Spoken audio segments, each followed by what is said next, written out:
தேடி சோறுநிதம் தின்று பல சென்னஞ்சிறு கதைகள் பேசி மனம் வாடி துன்பமிக உழன்று பிறர் வாட பல செயல்கள் புரிந்து நரைகூடி கிழப்பருவ மீதி கொடுங்கூற்றுக்கிரையான விண்மாயும் சில வேடிக்கை மனிதர்களைப் போல நானும் வீழ்வேன் என்று நினைத்தாயோ வல்லமைதாராயோ இந்த வானுடம் நலம் பெற வாழ்வதற்கே என்ற பாரதியின் கவிதையை தொட்டு அன்னை தமிழுக்கு என் முதல் வணக்கத்தை உரித்தாக்குகிறேன்.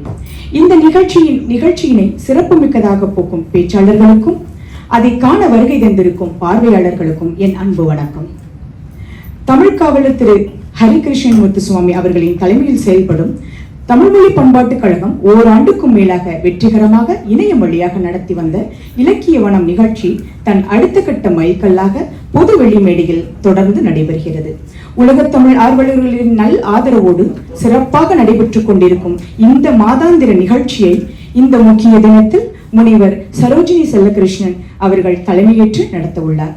நிகழ்வுக்குள் செல்லும் முன் தமிழ்மொழி பண்பாட்டுக் கழகத்தை பற்றிய சில தகவல்கள். சிங்கையில் சிறப்பாக நடத்தப்பட்டு வரும் தமிழ் மாதத்தின் ஒரு அங்கமாக தமிழ்மொழி பண்பாட்டுக் கழகம் நடத்திய திருக்குறள் சாதனை நிகழ்வு சிங்கப்பூர் சாதனை புத்தகத்தில், அதாவது சிங்கப்பூர் புக் ஆஃப் ரெக்கார்ட்ஸில் இடம்பெற்றுள்ளது என்பதை பெருமையோடு தெரிவித்துக் கொள்கிறோம். நம் பெருமைக்குரிய தமிழ்மொழி பண்பாட்டுக் கழகத்தின் வரலாற்றினை நாம்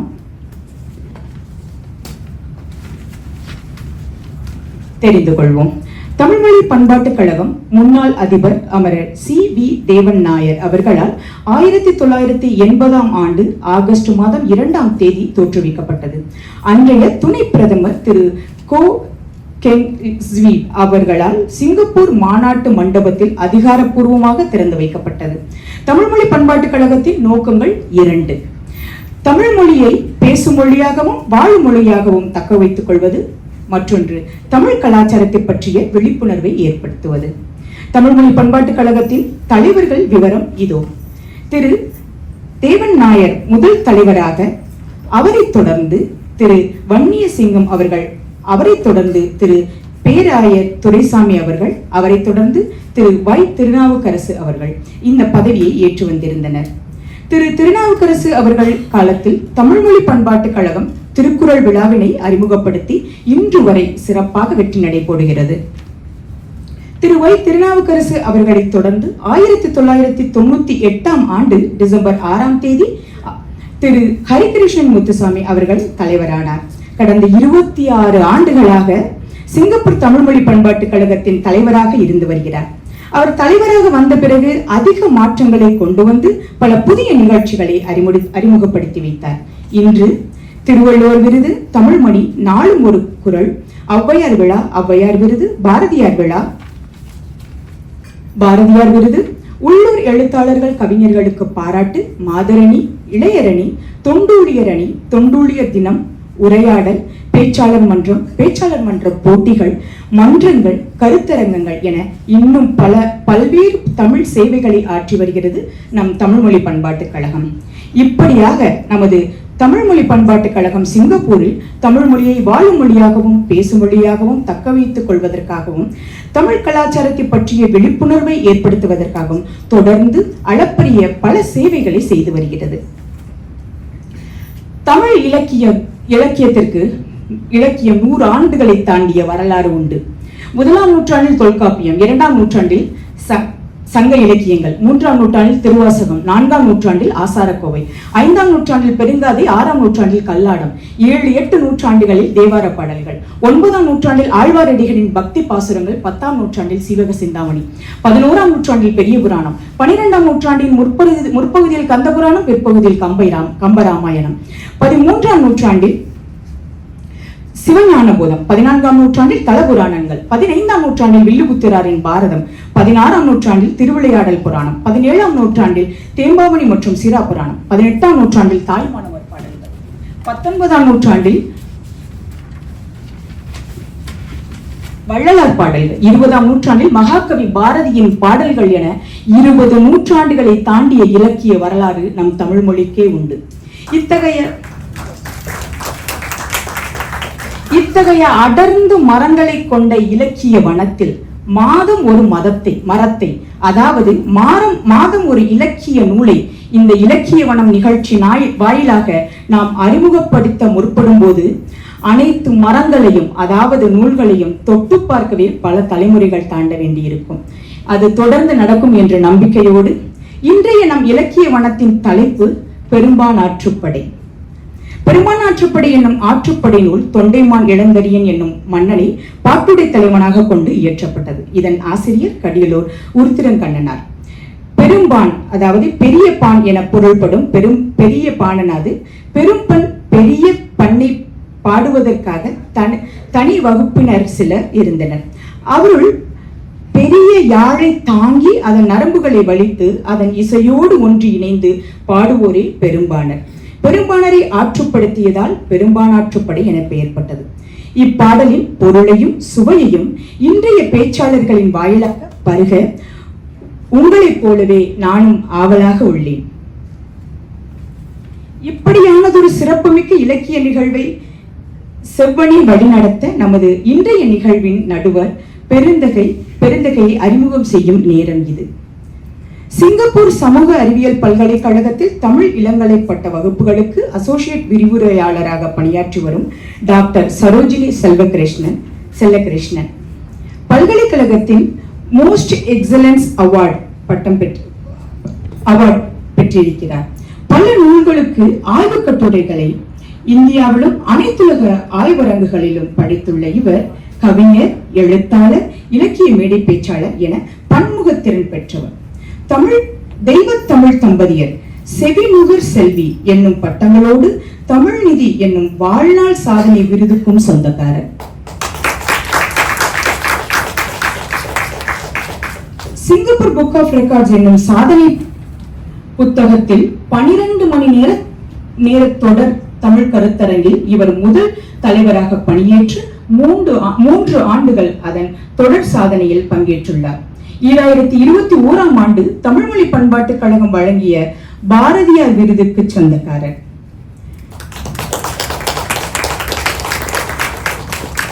தமிழ்மொழி பண்பாட்டுக் கழகம் வழங்கும் இலக்கிய வனம் என்னும் இலக்கிய நிகழ்ச்சியை தொடர்ந்து 18 மாதங்களாக நடத்தி வருகிறார். தற்போது தலைமுறை தாண்டிய வாலி என்னும் தொடர் நிகழ்ச்சியையும் தொடங்கியுள்ளார். அண்மையில் இவர் பெற்ற விருது சாக்சலாம் என்னும் அமைப்பு வழங்கிய சாதனை பெண்மணி விருதாகும். இத்தோடு என் உரைக்கு திரையிட்டு நிகழ்ச்சியை உங்களோடு சேர்ந்து காண நானும் ஆவலாக இருக்கிறேன். மேடையை சரோஜினி அம்மா அவர்களிடம் ஒப்படைத்து விடைபெறுகிறேன். நன்றி, வணக்கம்.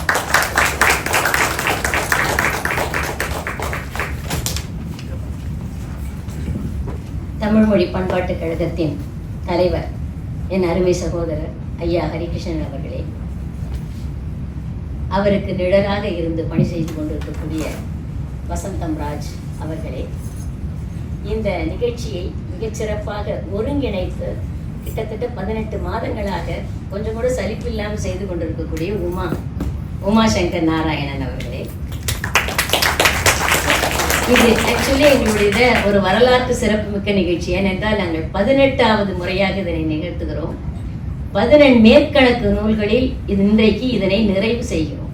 மேற்கணக்கு நூல்களை நிறைவு செய்துவிட்டு 18 கீழ்கணக்கு நூல்களுக்கு பின்னால் செல்ல போகிறோம். ஆனால் மேற்கணக்கு நூல்களின் கடைசி நூலாக, எனக்கு தமிழுக்கு என்றைக்குமே இறுதி இல்லை, மேற்கணக்கு நூல்களுக்கு ஒரு இறுதி இருக்கிறது அல்லவா, அதனுடைய பெரும்பானாற்றுப்படையாக, அதில் இறுதி வேற நூல் நாங்களாக தள்ளி வைத்து விட்டது பெரும்பானாற்றுப்படையை பின்னால் வைத்திருக்கிறோம். அந்த பெரும்பானாற்றுப்படையை இன்றைக்கு சந்திக்கவும் சிந்திக்கவும் இருக்கின்றோம். இது அதில் என்ன இன்னொரு சிறப்புன்னு சொன்னா, இந்த முதல் நிகழ்ச்சி நடக்கும்போது ஐயா ஹரிகிருஷ்ணன் வந்தாங்க. அது முதல்ல நாங்கள் இணையம் வழி தான் ஆரம்பித்தோம். அதனால அப்போ ஐயா ஹரிகிருஷ்ணன் வந்தாங்க. நடுவில் அவங்களுக்கு எப்பெல்லாம் நேரம் கிடைக்குதோ வருவாங்க. இன்றைக்கு அதனை முடித்து வைத்து விட்டு கீழ்கணக்கு நூல்களை தொடங்கி வைக்கவும் அவர் வந்திருக்கிறார் என்றுதான் நான் நினைக்கின்றேன். அதன் பிறகு இந்த வாய்ப்பை எங்களுக்கு வழங்கி இருக்கக்கூடிய தாம்பனிஸ் பேச்சாளர் மன்ற தலைவர் உமா மகேஸ்வரி அவர்களே, மிக அழகான ஒரு முறையை நல்கிவிட்டு அமர்ந்திருக்கக்கூடிய உமா மகேஸ்வரி அவர்களே, அவங்களோட ரொம்ப சிறப்பானவங்க, அவங்களை விட சொல்ல அவர்களை போலவே சிறப்பானவர்கள் இங்கு வந்திருக்கக்கூடிய அவையினர் ஒவ்வொருத்தருமே 100 பேருக்கு சமம். முதல்ல இந்த இலக்கிய வனம் தொடங்கும் போது யார் பேசுவார்கள் என்ற சிந்தனையோடு தான் சத்தியமாக இது தொடங்கப்பட்டது. ஆனால் இந்த இலக்கிய வனம் கட்டுரையாக மலரும் போது தமிழ்மொழி இதழில் உமாவோட கடைசி வார்த்தை இந்த இலக்கிய வனம் என்பது சிங்கப்பூரில் மிகப்பெரியது ஒரு தாக்கத்தை ஏற்படுத்தியது என்று சொன்னால் அது வியப்பிற்குரியது அல்ல என்று முடித்திருக்கிறார். அப்படி என்று சொன்னால் அன்றைக்கு எது இலக்கியம் என்று சொன்னால் பயந்து கொண்டிருந்தவர்கள் எல்லாம் இந்த இலக்கிய வனத்தில் நாங்கள் பேசுகிறோம் என்று ஆசைப்படுகிறார்கள். அப்பேசுவதன் மூலமாக அந்த இலக்கியத்தை தெரிந்து கொள்கிறோம். அதை விட என்னன்னா இதை பதிவு பண்ணிட்டாங்க. ஒரு பெரிய ஆவணமாக தமிழ்மொழி பண்பாட்டுக் கழகத்தின் ஆவணமாக இன்றது நிகழ்ந்து கொண்டு இருக்கிறது. ஏனென்றால் இலக்கிய வனம் நாங்கள் பேசாத இலக்கியங்கள் இல்லை என்று சொல்லுகின்ற அளவிற்கு இது தொடர்ந்து செல்ல போகிறது. ஆனால் இதுவரைக்கும் சென்றதே 18 நூல்கள். இன்றைக்கு நாம பேச இருக்கிறது பெரும்பாலான ஆற்றுப்படை. பேச இருக்கின்றவங்க அத்தனை பேர்லையும் எனக்கு ரொம்ப நல்லா தெரிஞ்சவங்க எல்லாரும் தான். இவங்களை மட்டும்தான் தெரியல. மாலதியை தவிர மற்ற எல்லோரையும் எனக்கு தெரியும். அவரை விட அவங்க மனைவியை நல்லா தெரியும். எனக்கு ஷாஃபி ஹமீதோட மனைவி குந்தவியை ரொம்ப நல்லா தெரியும். இங்க எல்லாரை விட ரொம்ப தெரிஞ்சவங்க யாருன்னா குடியரசு ஏனென்றால் என்னுடைய மாணவி. எஸ்யுஎஸ் பல்கலைக்கழகத்தில் தமிழ் பயின்ற மாணவி. தமிழ் பயின்ற ஆனால் ஐடியில் பணியாற்றி கொண்டிருக்கக்கூடிய ஒரு மாணவி. தமிழின் மேல் காதல் கொண்டு இன்றைக்கு பேச்சாளர் மன்றத்தில் உறுப்பினராக இருக்கிறார். அன்னபூரணி நன்றாக தெரியும், தியாகாவை நல்லா தெரியும், ஷாகுல் ஹமீத அவங்களுடைய கணவரா தெரியும். இன்னைக்கு பேச்சாளராக அவரை நான் பார்க்க போறேன். மாலதியையும் ரொம்ப நன்றாக தெரிந்து கொள்ள போகிறேன். ஆக இன்றைக்கு பெரும்பாலான ஆற்றுப்படை அவர்கள் சொன்னது போல கடிகளூர் உருத்தரங்கண்ணனார் எழுதினார். சரி, இதுல என்ன ஒரு சிறப்புன்னு சொன்னா இந்த கடிகளூர் உருத்தரங்கண்ணனார் எழுதின பட்டினப்பாலையும் அதிலேயே தான் இருக்கு. அந்த 10 பாட்டுக்குள்ளேயே கடிகளூர் உருத்தரங்கண்ணனார் எழுதிய பட்டினப்பாலையும் இருக்கிறது. இவர் ஏன் 2 நூலையும் ஆற்றுப்படையாக எழுதி இருக்க வேண்டும் அப்படின்னு பார்த்தா இவருக்கு 2 மன்னரை ரொம்ப பிடிச்சிருக்கு. கரிகார் பெருவளத்தான பிடிச்சிருக்கு, அதனால் பட்டினப்பாலை எழுதி விட்டார். அடுத்து இவனை தொண்டைமான் இளந்தரையனை பிடிச்சிருக்கு, அதனால் இவர் பெரும்பான் ஆற்றுப்படை எழுதினார். அதனை பெரும்பான் ஆற்றுப்படை சிறுபான் ஆற்றுப்படை. ஏன் அங்க ஒன்றன் பின் ஒன்றாக அதனை வைக்கவில்லை என்று சொன்னால், சிறுபானன் என்றால் 21 நரம்புகளுக்கு உட்பட்டு சில நரம்புகள் குறைவாக வைத்துக் கொண்டு யாழை வாசிப்பவன். 21 நரம்புகள் இருந்த யாழை வாசிப்பவன் எவனோ அவன் தான் பெரும்பானன். இதுல கரிகார் பெருவளத்தான் இவர் இந்த பட்டினப்பாலை பாடியதற்காக 16,100,000 பொன் பரிசளித்ததாக கல்வெட்டுக்கள் கூறிக்கொண்டிருக்கின்றன. அப்படி ஒரு எழுத்தணி பரிசு கொடுத்திருக்கிறானா என்னன்னு தெரியல. அவ்வளவு சிறப்பான ஒரு நூல். அடுத்தது தொண்டைமான் இளந்திரையன். அவன் பேரே பிரச்சனைக்குரிய ஒரு பேரு. அது என்ன தொண்டைமான் இளந்திரையன்? அந்த தொண்டைன்றது அது முதல்ல குடியா என்னன்னு ஏதாவது ஒரு இனத்தை சேர்ந்தவனா, ஏதாவது சோழனா, சேரனா, பாண்டியனா? இல்லவே இல்லையே. யாருக்கிட்டையும் வரல இவன். அப்போது ஒரு மன்னன் நாகர் உலகத்துக்கு போனானா. இந்த நாகப்பட்டினத்தில் இருக்கக்கூடிய அந்த பீலி வழி அந்த பிலம் வழியாக போய் நாகர் உலகத்துல ஒரு பெண்ணை பார்த்தானா, பீலி வளை என்ற பெண்ணை. அவளை திருமணம் செய்து கொள்கிறான். அவளை திருமணம் செய்து கொண்டு அவளோடு வாழ்ந்து கொண்டு இருந்து விட்டு திரும்பி வர்றான். அப்ப அவ கர்ப்பமா இருக்கா. அவ சொல்றா, நான் எனக்கு பிறக்க போற குழந்தைய என்னால உன்னோடு வெளியில வர முடியாது, இந்த குழந்தைய நான் என்ன செய்யறது? அப்ப இந்த குழந்தைய நீ கடல்ல விட்டுடு, தொண்டை கொடி சுற்றி, தொண்டை கொடினா கோவக்காங்க, வேற ஒண்ணும் இல்லை, கோவை கொடி, அந்த கோவை கொடி சுற்றி அந்த குழந்தையை விட்டு விடு. அந்த குழந்தை என்னிடம் சேர்ந்தால் அந்த குழந்தைக்கு அரசுரிமை தருகிறேன். அத திரை கொண்டு வந்ததனால் திரையன், தொண்டை கொடி சுற்றி வந்ததனால் அவன் தொண்டைமான். அப்புறம் பின்னால் வந்த ஆராய்ச்சியாளர்கள் சொல்றாங்க, இவன் சேரனும் இல்ல, சோழனும் இல்ல, பாண்டியனும் இல்ல. அப்ப இவன் யாரு? ஒரு சாதாரண குறுநில மன்னனாக இருந்திருக்கிறான். ஆய்குடி என்று சொல்லுவதை போல இவன் தொண்டைக்குடியா என்ற ஒரு இனத்தை சார்ந்தவனாக இருந்திருக்கலாம். தொண்டைக்குடி என்ற ஒரு இனத்தை சார்ந்தவனுக்கு இப்ப இவர் எழுதுறாரு, யாரு? கடியலூர் உருத்தரங்கண்ணனார் எழுதுறார். பட்டினப்பாலையும் அதே மாதிரி ஆற்றுப்படைதான். பெரும்பாலும் சிறு அந்த பட்டினப்பாலை பெற்ற பெருவளம் பெறார்க்கு அறிவுரி சென்று பயனெதிர சொன்ன பக்கமும், அதுதான் ஆற்றுப்படையினுடைய இலக்கணம். கூத்தரும் பாணரும் பொருணரும் விரலியும் ஆற்றிடை காட்சி உரழ தோன்றி பெற்ற பெருவளம் பெறார்க்கு அறிவுரி சென்று பயனெதிர சொன்ன பக்கமும். அப்ப இங்க யாரு? இங்க பெரும்பாணன் வருகிறார். அப்ப இன்னொரு பெரும்பாணன் தானே ஆற்றுப்படுத்தி இருக்க வேண்டும். ஆனால் ஆற்றுப்படுத்துவது கடியலூர் உருத்தரங்கண்ணனார். அவர் என்ன நினைக்கிறார்? தான் சொல்லணும்னு நினைக்கிறார். ஆனா நான் சொன்னா நல்லா இருக்காது, ஒரு பாணன் போயிட்டு சொன்னா நல்லா இருக்கும். ஆனால் அந்த பாணனுக்கு நான் சொல்ல வேண்டும், எந்த சிறப்புகளை எல்லாம் நான் பெற்றிருக்கிறேன் என்று சொல்ல வேண்டும். ஒரு மன்னன் நன்றாக இருக்கிறான் என்று சொல்லுவதை விட அந்த நாடு நன்றாக இருக்கிறது என்று சொன்னால் போதும். நாடு நன்றாக இருந்தால் அங்கு மன்னன் நன்றாக இருப்பான். மன்னன் எவ்வழி, மக்கள் அவ்வழி. அந்த அடிப்படையில நாட்டினுடைய சிறப்பை சொல்ல போறார். அதெல்லாம் நான் தொட்டவே மாட்டேன். நிச்சயமா இவங்க தான் அதை பேச போறாங்க. ஏன்னா வரலாற்று குறிப்புகள் எல்லாம் இங்க இருக்கு. என்ன வகையான சாப்பாடுங்க, ஐயோ இங்கெல்லாம் நீங்க ரொம்ப பெருமையா பேசிக்கிறமே, சிங்கப்பூர் உணவுக்கு பேர் பெற்ற நாடு. அதெல்லாம் ஒண்ணும் கிடையாது. இங்க இவங்க சாப்பிட போடுற சாப்பாட்டு எல்லாம் பார்த்தா வெஜிடபிள் பிரியாணின்றாங்க, சிக்கன் பிரியாணி வருது, மட்டன் பிரியாணி வருது, ஆனா அந்த பேர் தான் வரல. ஆனால் அவர்களுக்கு தெரிஞ்சதெல்லாம், எனக்கு தெரிஞ்ச வரைக்கும் அவங்களுக்கு குழம்பு வைக்க தெரியாது அவங்களுக்கு. அதனால எல்லாவற்றையும் சாதத்தோடு போட்டு வேக வைத்து விட்டார்கள். இன்று வேக வச்சா நம்ம பிரியாணின்றோம், அவங்க அதுதான் சாப்பாடா இருக்கு. அந்த குழைவாக ஆக்கி அதனை உண்டிருக்கிறார்கள், வருகின்றவர்களுக்கும் கொடுத்திருக்கிறார்கள். அந்த விருந்தோம்பும் பண்பு அந்த மக்களுக்கு எவ்வளவு இருந்தது என்பதை அங்க வசதியா இருக்கிறவங்க கொடுத்தா பெரிய பிரச்சனை இல்லை, பெரிய சந்தோஷம் இல்லை. வாங்கிட்டு வரான் பாருங்க, ரொம்ப பஞ்ச பராரியா போய் வாங்கிட்டு வரானே, அவன் கொடுக்க போறான்னு சொன்னாதான் பெருமை.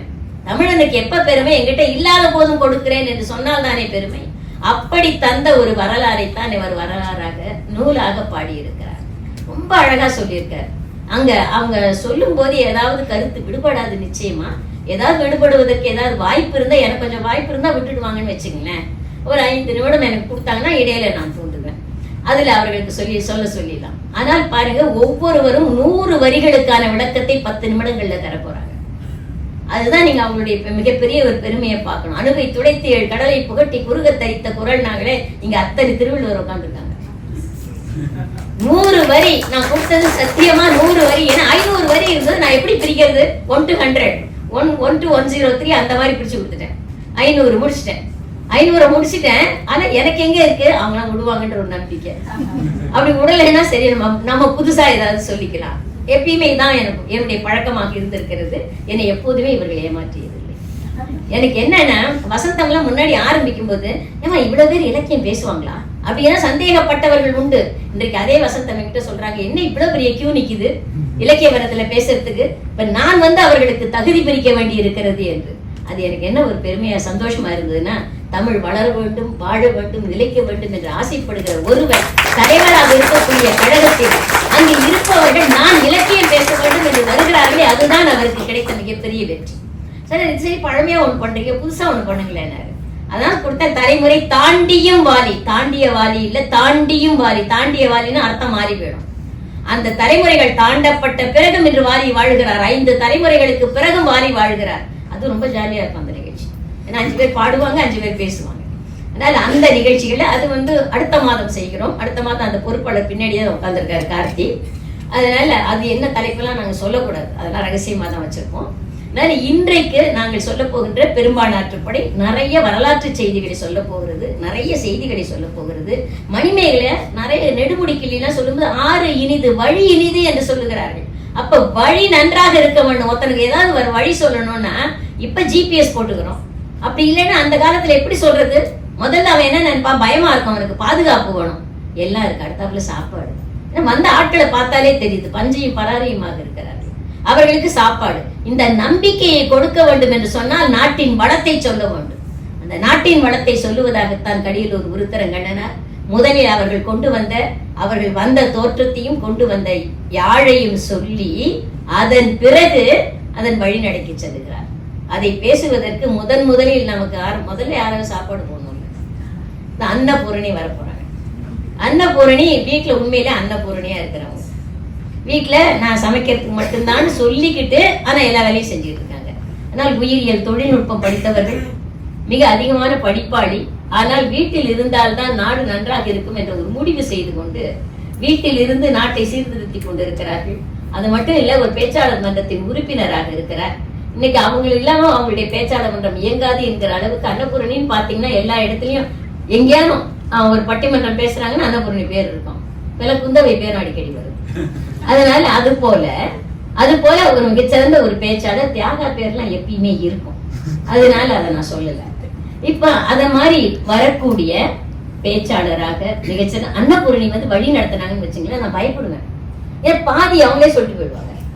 நான் அதே மாதிரிதான் ராதிகாவும் ஆரம்பிக்கிறேன்னு சொல்லி இலக்கியத்துல பாதியை சொல்லி எங்கள்கிட்ட ஆரம்பிச்சு வைங்கன்னு சொல்லுவாங்க. அப்படின்னு நாங்க ஆரம்பிக்கிறோம். இப்ப அன்னபூரணி அவர்கள் கடியலூர் உருத்தரங்கண்ணனார் காட்டிய பெரும்பாலாற்றுப்படையின் முதல் 100 வரிகளுக்கான விளக்கத்தை நம்மோடு பகிர்ந்து கொள்வார். வாருங்கள். அனைவருக்கும் அன்னபூரணியின் அன்பான வணக்கங்கள்.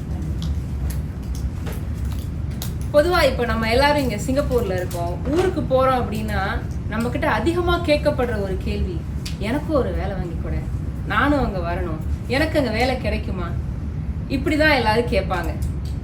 அப்படி கேட்கறவங்களுக்கு ஒரு சிலர் கண்டிப்பா ஆற்றுப்படுத்துவாங்க. சிங்கப்பூர் தானே, போலாம். அங்க எப்படி இருக்கும், என்னெல்லாம் பண்ணலாம், எந்த மாதிரியான வேலை கிடைக்கும், எந்த மாதிரியான படிப்புக்கு எந்த மாதிரியான வேலை கிடைக்கும், அங்க போய் என்னெல்லாம் சுத்தி பார்க்கலாம், எந்த மாதிரியான சம்பளம் கிடைக்கும், எவ்வளவு சம்பாதிக்கலாம், எங்க தங்கலாம், எங்க சாப்பிடலாம், இப்படி இங்க வந்து தன்னுடைய வாழ்வை வளமாக்கி கொண்ட ஒருவன் வறுமையில் இருக்கும் இன்னொருவனுக்கு சிங்கப்பூரை நோக்கி ஆற்றுப்படுத்துறாங்க இல்லையா. இன்னைக்கு நம்ம இதை நடத்திட்டு இருக்கிறோம், நடக்குது. இத ரொம்ப வருஷத்துக்கு முன்னாடியே ஒருத்தர் பண்ணியிருக்கார். அதை பத்தி தான் இந்த பெருமான் ஆற்றுப்படை பேசுது. இததான் நம்மளுடைய ஊர்திறன் கணனார் அவரும் சொல்லியிருக்கார். யாழை பற்றி அம்மா சொல்லிட்டாங்க, பெரும்பானன் யாருன்னு உமாவும் சொல்லிட்டாங்க. இந்த பெரும்பானன் வறுமையில வாடுற இன்னொரு பெரும்பானன் போய் பேசுறாரு. நான் போனேன்ப்பா, நானும் உன்ன மாதிரிதான் வறுமையில இருந்தேன். நான் போனேன், ஒருத்தரை பார்த்தேன், எனக்கு தேவைக்கும் அதிகமாகவே நிறைய என் கையில கொடுத்து அனுப்பிச்சிருக்காரு. அந்த மாதிரி நீயும் போ, அவரை போய் பாரு, அவரை பாடு, உனக்கும் கிடைக்கும் அப்படின்னு சொல்றாரு. வெறும் வார்த்தையா மட்டும் சொல்லல. அவர் என்ன வாங்கிட்டு வந்தாராம்?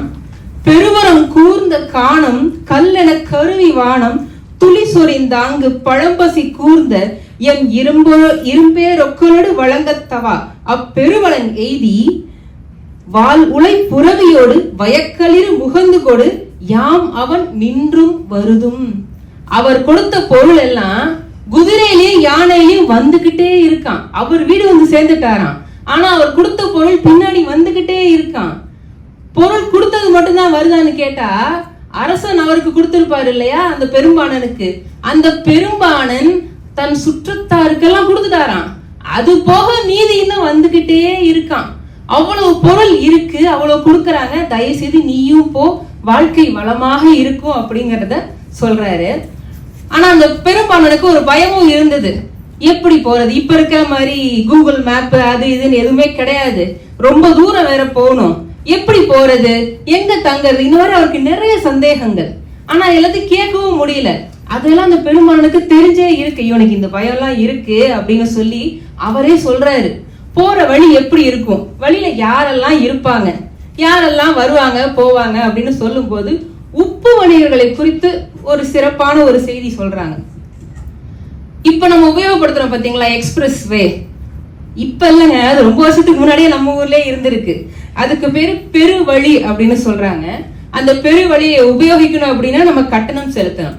கட்டணம் செலுத்தி தான் அந்த வழியில போக முடியும். அப்படி யார் போறாங்க அப்படின்னு பார்த்தா உப்பு வணிகர்கள், உமணர்கள் அப்படின்னு சொல்றாங்க அவங்கள. அந்த உமணர்கள் போறாங்க. உப்பு விற்க இன்னைக்கு மூட்டையெல்லாம் எடுத்துட்டு போறாங்கன்னா வண்டி கட்டிட்டு போவாங்களாம். எத்தனை மாசம் ஆகுமோ தெரியாது திரும்பி வர்றதுக்கு. அதனால போகும்போது கூடவே தன் மனைவியையும் கூட்டிட்டு போயிடுறாங்க.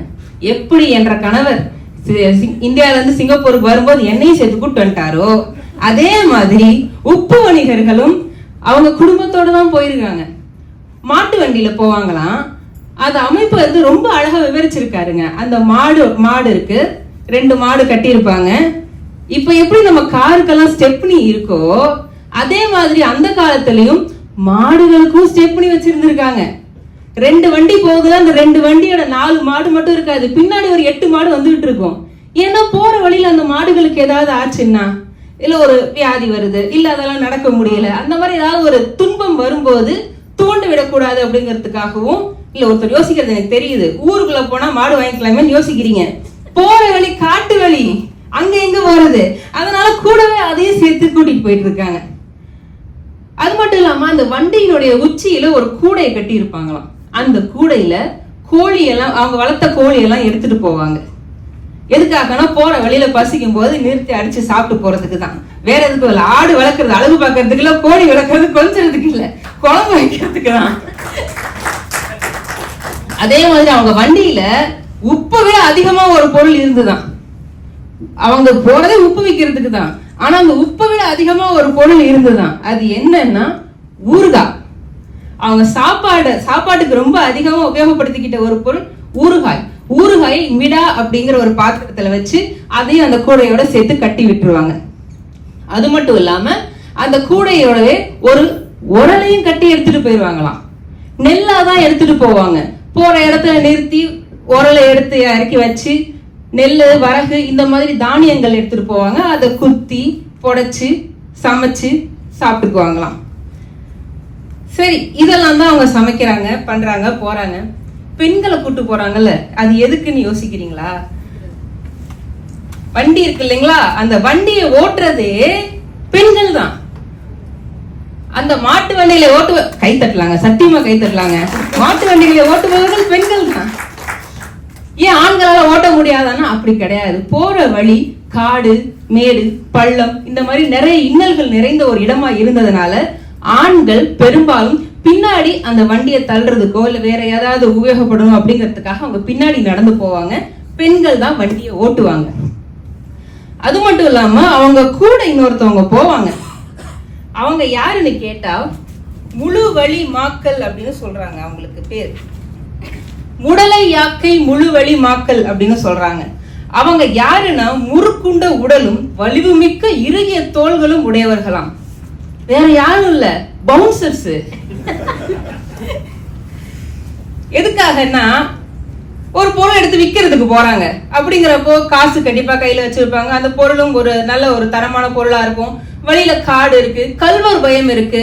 அந்த மாதிரியான இடங்கள்ல தங்களை பாதுகாத்துக் கொள்வதற்காகவும், அது இல்லாம மாடெல்லாம் மாத்தி விடணும், மூட்டையெல்லாம் தூக்கி இறக்கணும். இப்போ ஒரு குடும்பம் தான் போகுது அப்படிங்கிறப்ப அந்த ஒருத்தரை எத்தனை வேலை செய்ய முடியும்? அதனால இந்த மாதிரியான உதவிகளுக்காகவும் காவலுக்காகவும் போறவங்க தான் இந்த முடலை யாக்கை முழு வழி மாக்கள். மாடு மட்டும்தான் ஸ்டெப்னிக்கு எடுத்துட்டு போறாங்கன்னு பார்த்தா அது மட்டும் கிடையாதுங்க. வண்டியினுடைய அச்சு முறிஞ்சிருச்சுன்னா எங்க போறது, என்ன பண்றது அப்படிங்கிறதுக்காக ஒரு புதிய அச்சு, 2-3 புதிய அச்சுகளும் சேர்த்து எடுத்துட்டு போயிருவாங்களாம். சேம அச்சுன்னு சொல்லி வண்டியினுடைய அச்சுக்களையும் எக்ஸ்ட்ரா எடுத்துட்டு போறாங்க. அது மட்டும் இல்லாம இந்த பவுன்சர்ஸ் இருக்காங்க இல்லைங்களா, அவங்க நடந்தே தான் வருவாங்களாம். அப்படி வரும்போது அந்த வழி நல்ல வெயில் அதிகமா இருக்கக்கூடிய வழியாம். அந்த வெப்பம் அவங்கள தாக்காம இருக்கணுங்கிறதுக்காக வேப்பம்பூ, பசும் வேப்பந்தலை, மனம் கொண்ட மலர்கள் இதை எல்லாத்தையும் ஒரு மாலையா கட்டி அவங்கள அணிய வச்சிருப்பாங்களாம். இப்படித்தான் அந்த உப்பு வணிகர்கள் அந்த பெருவழியில் பயணிப்பார்கள். அதனால அவங்க கூட நீயும் சேர்ந்து பயப்படாம போலாம் அப்படின்னு இந்த பெரும்பாணன் ஆற்றுப்படுத்துகிறார். அடுத்து அவர் சொல்றது எயினருடைய குடியிருப்பும் அவர்களுடைய விருந்தோம்பலும். அம்மா நீங்க சொன்னீங்க இல்லையா பிரியாணி, இன்னைக்கு நம்ம எல்லாம் ரொம்ப குளோரிஃபை பண்ற ஒரு பொருள் பிரியாணி. ஆனா அது அன்னைக்கே அவங்க செஞ்சிருக்காங்க. அம்மா சொன்ன மாதிரி அதுக்கு பேர் மட்டும்தான் அவங்க பிரியாணின்னு வைக்கல, வேற பேர் வச்சிருக்காங்க. என்ன பேர்? அவங்க 2 விதமான சமையல் பண்ணுவாங்களாம். ஒண்ணு அந்த அரிசி 1-2 வெந்திருக்கும், அதுக்கு பேரு வாரம்பட்ட புழுக்கள். இன்னொன்னு நல்லா பதமா பக்குவமா வெந்து இருக்கிற ஒரு உணவு, அதுதான் பிரியாணி நம்ம சொல்றோம். அவங்க சொல்றது வாராது அட்ட வாடுவும் புழுக்கள். இப்படி இந்த பிரியாணி செய்யறாங்களா, அவங்க இருக்கிற இடத்துல அரிசி விளையுதான்னு கேட்டா கிடையாது. எறும்பு புற்றுல இருக்கிற புல் அரிசிகளை குழந்தை பெற்ற தாய்மார்களும் நடக்கவே முடியாதவர்களையும் தவிர அந்த குடும்பத்தினுடைய உறுப்பினர்கள் அனைவரும் சேர்ந்து தேடி கண்டுபிடிச்சு எடுத்துட்டு வர புல் அரிசிகளை தான் அவங்க சமைப்பாங்க. அவங்களுடைய பிரதான உணவே புல்லரிசி, கருவாடு, மீன்கள், இது மட்டும்தான். இதுதான் அவங்களுக்கே கிடைக்கும். இதையும் அவங்க அணில்கள் கிட்ட இருந்தும் எலிகள் கிட்ட இருந்தும் பாதுகாத்து வச்சுக்கணும். அப்படி இருந்தும் அந்த வழியா போற பாணர்களை பார்த்து இவங்களை பொதுவாவே கல்வர்கள்ங்கிற ஒரு பேரும் சொல்லுவாங்க. ஏன்னா பாக்குறதுக்கெல்லாம் கொஞ்சம் கரடு முரடா இருப்பாங்களா, அதனால அப்படி சொல்லிடுவாங்க. ஆனா அவங்க கிட்ட போயிட்டு நாங்க இளந்திரையனை பார்க்க போகிறோம், அவனை பாராட்டி பாடல் பாட போகிறோம்னு சொல்லிட்டோன்னு வச்சுக்கோங்களேன், அந்த பாணர்கள் தான் அவங்களுக்கு தெய்வம். அவங்க காலில் விழாத குறையா விழுந்து அவங்களை கூப்பிட்டு உட்கார வச்சு அவங்க சாப்பிடுறதுன்னு வச்சிருக்க கொஞ்சோண்டு சாப்பாட்டையும் எடுத்து கொடுத்து அவங்களுக்கு எல்லா விதமான வசதிகளும் செஞ்சு கொடுத்து அவங்களுக்கு விருந்தோம்பல் பண்ணி பத்திரமா போய் எங்க மன்னனை பார்த்துட்டு வாங்க, நல்லா பாட்டு பாடிட்டு வாங்கன்னு அனுப்பிச்சு விடுவாங்களாம். இப்படிப்பட்ட பண்பு மிக்கவர்கள் நம்முடைய பழந்தமிழர்கள். வாய்ப்பளித்தமைக்கு நன்றி, வணக்கம். சிறப்பாக கருத்தரங்கத்தை தொடங்கி வைத்திருக்கிறீர்கள் அந்த பொருளை. அவங்க சொன்னதுல பாருங்க, நிறைய நல்ல ஒரு அழகான செய்திகள்லாம் சொன்னாங்க. ஒரு பெண் வண்டி ஓட்டுறது இப்போதைய புதுசல்ல, நாம் எதையெல்லாம் புதிது என்று நினைத்திருக்கிறோமோ அதையெல்லாம் தொடங்கி வைத்தவர்கள் அவர்கள். ஏன் உப்பு வண்டியை சொல்லணும்? கொஞ்சம் யோசிச்சு பாருங்க. எத்தனையோ பொருள்கள் இருக்கு, உமணர் வண்டியை மட்டும் ஏன் சொல்ல மாட்டோம்? அதுக்கு என்ன சொல்றாரு அவர்? சில்பத உணவுங்கிறார்.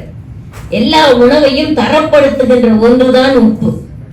அதனாலதான் அதை எடுத்துட்டு போனாங்கிற சில்பத உணவு என்பதுதான் பேர் இருக்கு. அதுக்கு அடுத்தது கோழி வச்சிருந்தது வந்து 2 விஷயத்துக்காக. காலையில எழுப்பி விடுறதுக்கு ஒண்ணு, அதுக்கப்புறம் பசிச்சா சாப்பிடுறதுக்கு. அதனாலதான் கோழி குடும்பத்தையே மேல கொண்டு போயிருக்கிறாங்க, அப்படி அழைச்சிட்டு போயிருக்காங்க. இன்னொன்னு வந்து அந்த யாழ் மேல அந்த போர்வை பொருத்தப்பட்டிருக்கும். நீங்க இப்ப வந்து எஸ்பிளனேட்ல போய் ஒரு நிகழ்ச்சியை பாத்தீங்கன்னா மத்தளம் வாசிக்கிறவங்க மேல பின்னாடி அழகான ஒரு போர்வை தான் எடுத்துட்டு வந்திருப்பாரு. ஏன்னா அதை பத்திரமா மூடி வச்சுக்குவாரு. அந்த ஏர் கண்டிஷன்ல அந்த போர்வை அதனுடைய தரம் வீணாயிடும், அதனுடைய அந்த தட்டுகின்ற திறம் வீணாயிடும்ன்றதுனால போர்வை பத்தி வச்சிருப்பாங்க. இங்கேயும் போர்வை பொருத்தப்பட்டிருக்கிறது யாழ். எதுவுமே புதுசு இல்லைங்க. விபுலானந்த அடிகள் யாழ்நூல்னு ஒரு நூல் எழுதினார். அதுல அவர் என்னெல்லாம் சொல்லி இருக்காரோ அத்தனையும் இந்த யாழ்ப்பாணர்கள் எடுத்துட்டு வராங்க. இந்த பெரும்பாணர்கள் தன் கையில இடக்கையில தான் யாழ் எடுத்துட்டு வரணும், அவங்க இடக்கையில எடுத்துட்டு வராங்க. அப்படி ஒவ்வொன்றையும் பார்த்து பார்த்து பார்த்து எடுத்துக்கொண்டு வருகிறார்கள். இவங்களுக்கு என்ன பேருனா சாத்துன்னு பேரு. யாரு வருகின்றவர்களுக்கு ஏன் சாத்துன்னா நில வழி வணிகர், நிலத்தின் வழி நடந்து வணிகம் செய்பவர்கள். அதனால் இவர்கள் நில வழி வணிகர். செருப்புக்கு அந்த காலத்துல ஒரு பேர் இருந்துச்சுங்க, அடி புதை அரணம். செருப்பு போட்டுக்கிட்டு போனாங்க. எதுவுமே நம்ம புதுசா செய்யலையாங்க, ஒண்ணுமே செஞ்ச மாதிரி தெரியலையே. அவங்க எல்லாம் செய்யும் போது பார்த்தா அடிப்புதை அரணம் ஆண்கள் போட்டுக்கொண்டு செல்வார்கள். பெண்கள் போட்டுக்கிட்டு போறத அதுல காட்டல, ஏன்னா அதுக்கான தேவை வரல. ஆண்கள் நடந்து செல்லும் போது சொல்லுகின்ற காரணத்தினால் அடிப்புதை அரணம் போட்டுக்கொண்டு அவர்கள் செல்லுகிறார்கள் என்று சொன்னார். அது போல அதை சொல்றாங்க. இந்த கவலை என்ற ஒன்றை சொல்லுவார். அந்த முதல்ல உப்பு வருது, பின்னாடி மிளகு வருதுங்க. பின்னாடி மிளகு வரும். மிளகு வந்து அது வந்து வண்டியில வருது, உப்பு வண்டியில வருது, மிளகு கழுதையில வருது. மிளகு ரொம்ப காஸ்ட்லி இல்ல, அதனால பொன் கொடுத்து மிளகு வாங்கி இருக்கிறார்கள். அதனால 2 புறமும் அந்த அளவுக்கு மூட்டை கட்டி தொங்க விட்டுருப்பாங்களாம். எப்போது 2 புறமும் ஒரே நிலையில் அந்த கனம் தொங்குகிறதோ அதுக்கு கவலை என்று பெயர். அதனால்தான் உழுகிற இடத்துல கவலை மாடுன்னு சொல்றோம். அதனால்தான் நமக்கு கவலை வந்து அரித்தால் நமக்கு கவலைன்னு சொல்றோம். இந்த கவலை என்ற சொல்லி 2ஆம் நூற்றாண்டுல கடியலூர் உருத்தரங்கண்ணா சொல்லி வச்சுட்டு போயிட்டாரு. இப்ப அடிப்புதை அரணத்துக்கு நாம தான் செருப்புன்னு கண்டுபிடிச்சோமே தவிர அவங்க போட்டது அப்படி இந்த வார்த்தைக்கு அழகான சொல்லு பாருங்க. அடியை புதைத்து வைத்துக் கொள்ளுகின்ற அரணம் பாதுகாப்பு, அது போல அரண் போல பாதுகாத்துக் கொண்டு இருக்கின்றது என்று சொல்லுகின்றார். இப்ப இப்படி வராங்க. இப்படி வரும்போது பழுமரம் தேடும் பறவை போல வந்து கொண்டு இருக்கிறார்கள். அது என்ன பழுமரம் தேடும் பறவை போல? பறவைக்கு பசிச்சதுன்னா மரத்தை தான் தேடும். அது கூட பழுத்து இருக்கக்கூடிய பழங்கள் உள்ள மரத்தை தான் தேடும். இவர்களும் பழுமரம் தேடும் பறவை போல. இவர்களுக்குள்ள பழுமரம் தேடும் பறவை யாரு? வள்ளல்கள். அவர்களை தேடி வந்து கொண்டு இருக்கிறார். அவர்களை பார்த்த உடனேயே தெரியுது. பார்த்த உடனேயே தெரிந்த காரணத்தினால்தான் இத்தனையும் அவன் சொல்ல புகுகின்றான். இப்ப என்ன சொல்றான்? அப்போது மன்னன் வந்து அவன் தந்த செல்வம் எப்படின்னு காமிக்கணும் பாரு. நான் குதிரையில மட்டும் வரல, குதிரை யானை எல்லாமும் அதுவுமே செல்வம் தான். ஏதோ ஒரு கதையில சொல்லுவாங்கல்ல, தினந்தோறும் ஒரு லாரியில எவனோ ஒருத்தவங்க ஒண்ணு கடத்துறான், அவனை நீ வந்து கொஞ்சம் கண்டுபிடிக்கணும்னு. ஒவ்வொரு லாரியை நிறுத்தி எல்லாத்தையும் செக் பண்ணுவாங்க. ஆனா வெறும் லாரி மட்டும் தான் இருக்கும், போயிட்டே இருக்கும்.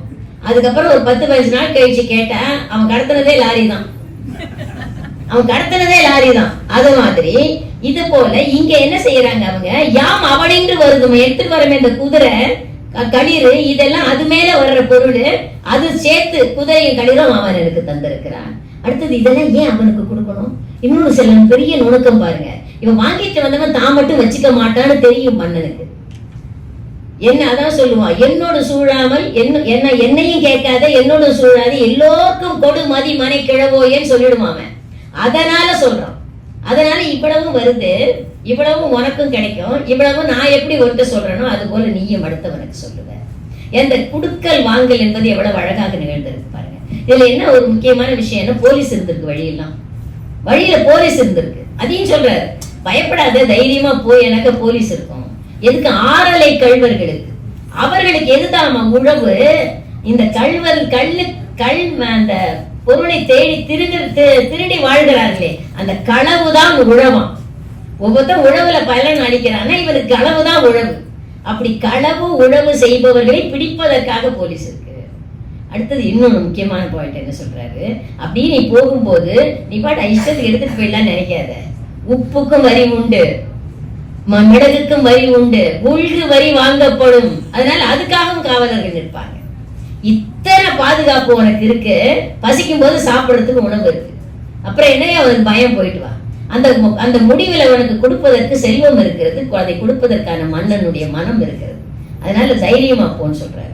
அப்ப இவ்வளவு செய்தி, எது புதிய செய்தி? அடிப்புதை அரணம் என்பது புதிய செய்தி, சாத்து என்பது புதிய செய்தி, கவலை என்பது புதிய செய்தி, வழியில போலீஸ்காரன் இருப்பானது புதிய செய்தி, உள்குவரி வாங்கப்படுது. ஏன்னாக்கா இதையே அப்படியே பண்ணின பால்ல சொல்லுவார்.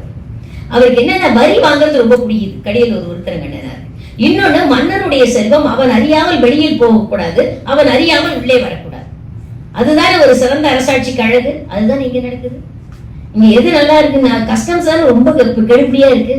ரொம்ப கெடுபடியா இருக்கிறதே அதுதானே.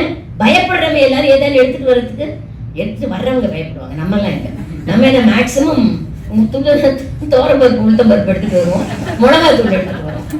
அதை தவிர வேற எதுவும் எடுத்துட்டு வர மாட்டோம். அது வேணா ஹேண்ட்பேக்ல வச்சுக்காதீங்க, யார்கிட்ட ஊத்துற போறீங்க அதனால கார்கோல போட்டுருங்கன்னு சொல்லுவாங்க. அதை தவிர நாம் கொண்டு வர போகின்ற பொருள் இல்லை. ஆனால் அந்த சுங்கவரி, அந்த கஸ்டம்ஸ் எவ்வளவு கடுமையாக இருக்கிறது, கடுமையாக இருப்பதுதான் ஒரு நாட்டினுடைய வளத்திற்கு காரணம். அதை எங்கேருந்து ஆரம்பிச்சிருக்காங்க? 2ஆம் நூற்றாண்டில் ஆரம்பிச்சிருக்காங்க. ஆனா எதையுமே நம்ம புதுசா செய்யலையாங்க.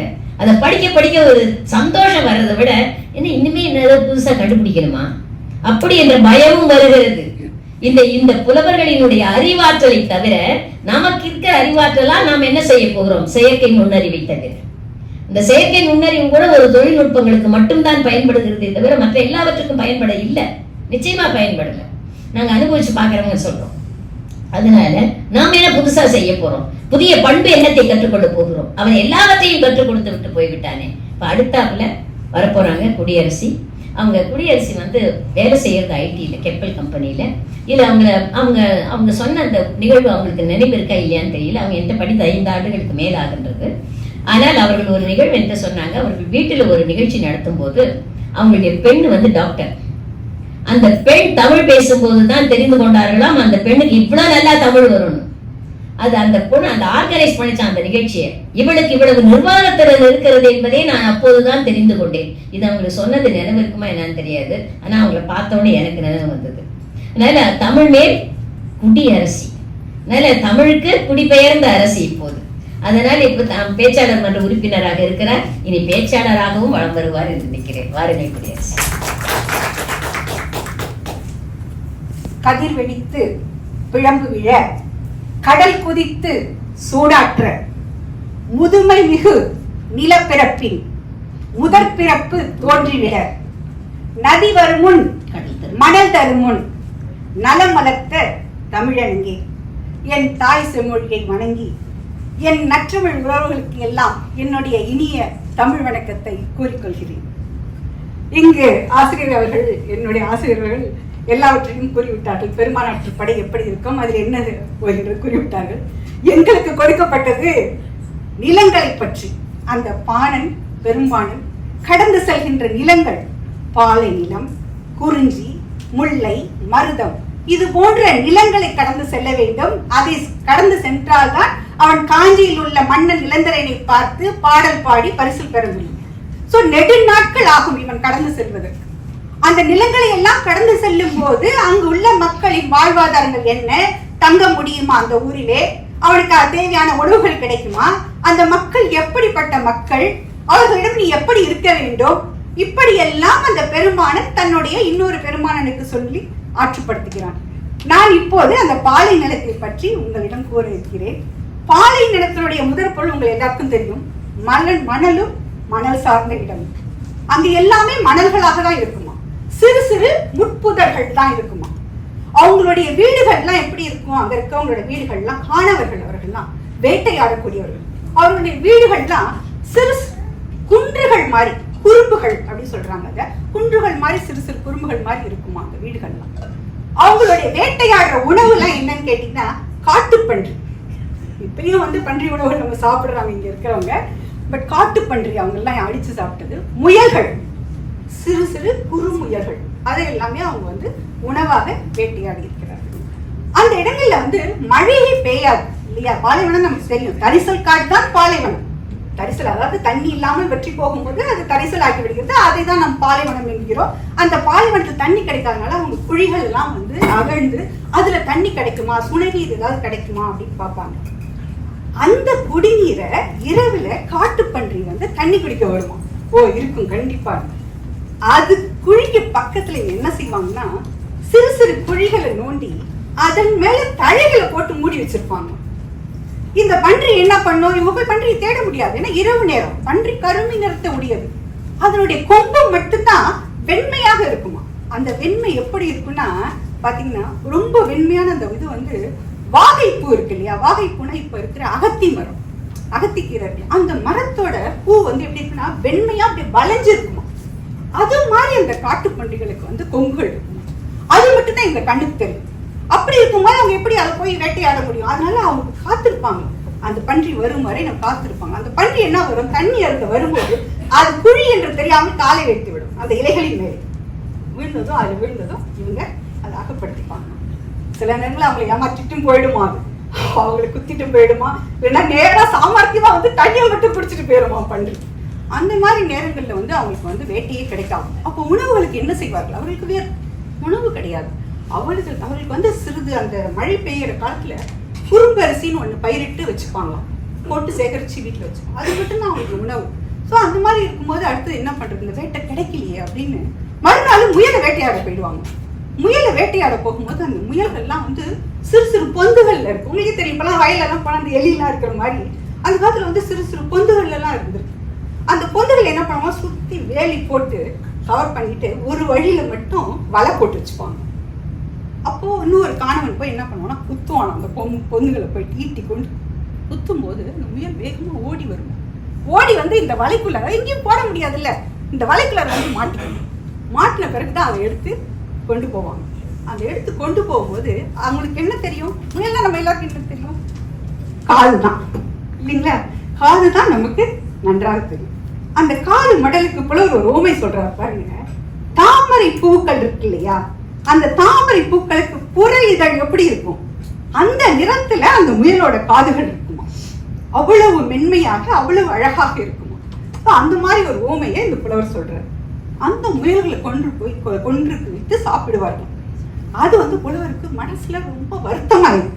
என்னடா இவ்வளவு ஒரு அமைதியான ஒரு விலங்கு, ஒரு மென்மையான விலங்கை போய் இப்படி கொன்று குவிக்கிறாங்களே, இவ்வளவு கொடுமையானவங்களா இருக்காங்களே இந்த காணவர்கள். இந்த பாணன் என்ன செய்வான், பயந்து தானே போவான், இதை சொல்லும் போதே இப்படி பயப்படுறாங்க அப்படின்னு அவர் யோசிக்கிறார்.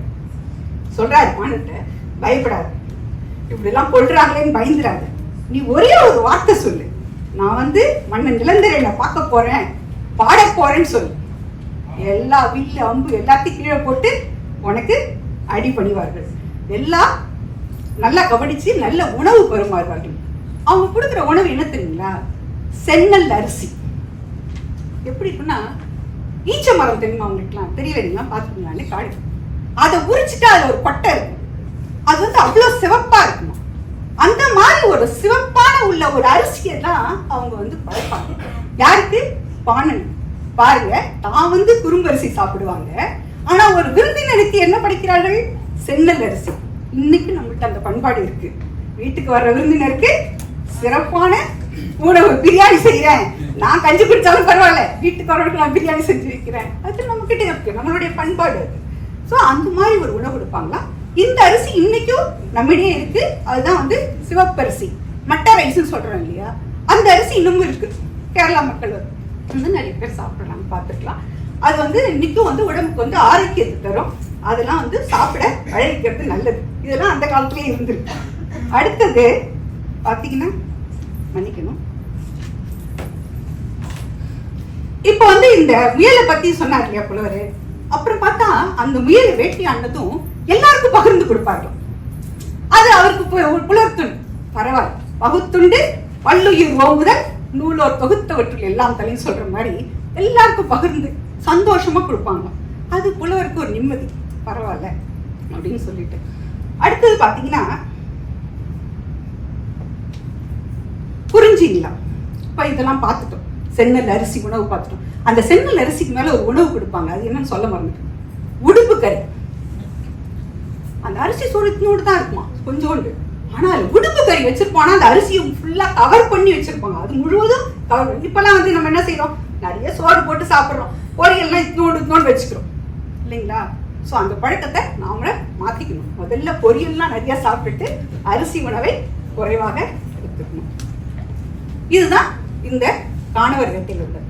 அடுத்தது குறிஞ்சி நிலம். குறிஞ்சி நிலத்துல யார் வாழறாங்கன்னு பாத்தீங்கன்னா குறவன் குறத்தி தான்.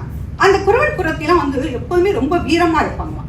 இப்பெல்லாம் பெண்கள் வந்து கரப்பாம்பூச்சினாலே காலத்துறம் ஓடிடுறாங்க சரிங்களா. ஆனா அந்த கால பெண்கள் வந்து ரொம்ப வீரமா இருந்திருக்காங்க. அந்த வீரமான பெண்கள் வந்து பாம்பை கையால பிடிச்சி பாறையில் அடிப்பாங்க, பாறையில் அடிச்சு சாப்பிடுப்பாங்க. யானையை வந்து அடிச்சு விரட்டுவாங்க. நம்மலாம் வந்து புளிய மரத்தால் அடிச்ச பரம்பரைன்னு சொல்றோம், ஆனா கரப்பாம்பூச்சி பயப்படுறோம். அதுதான் என்னன்னு தெரியல.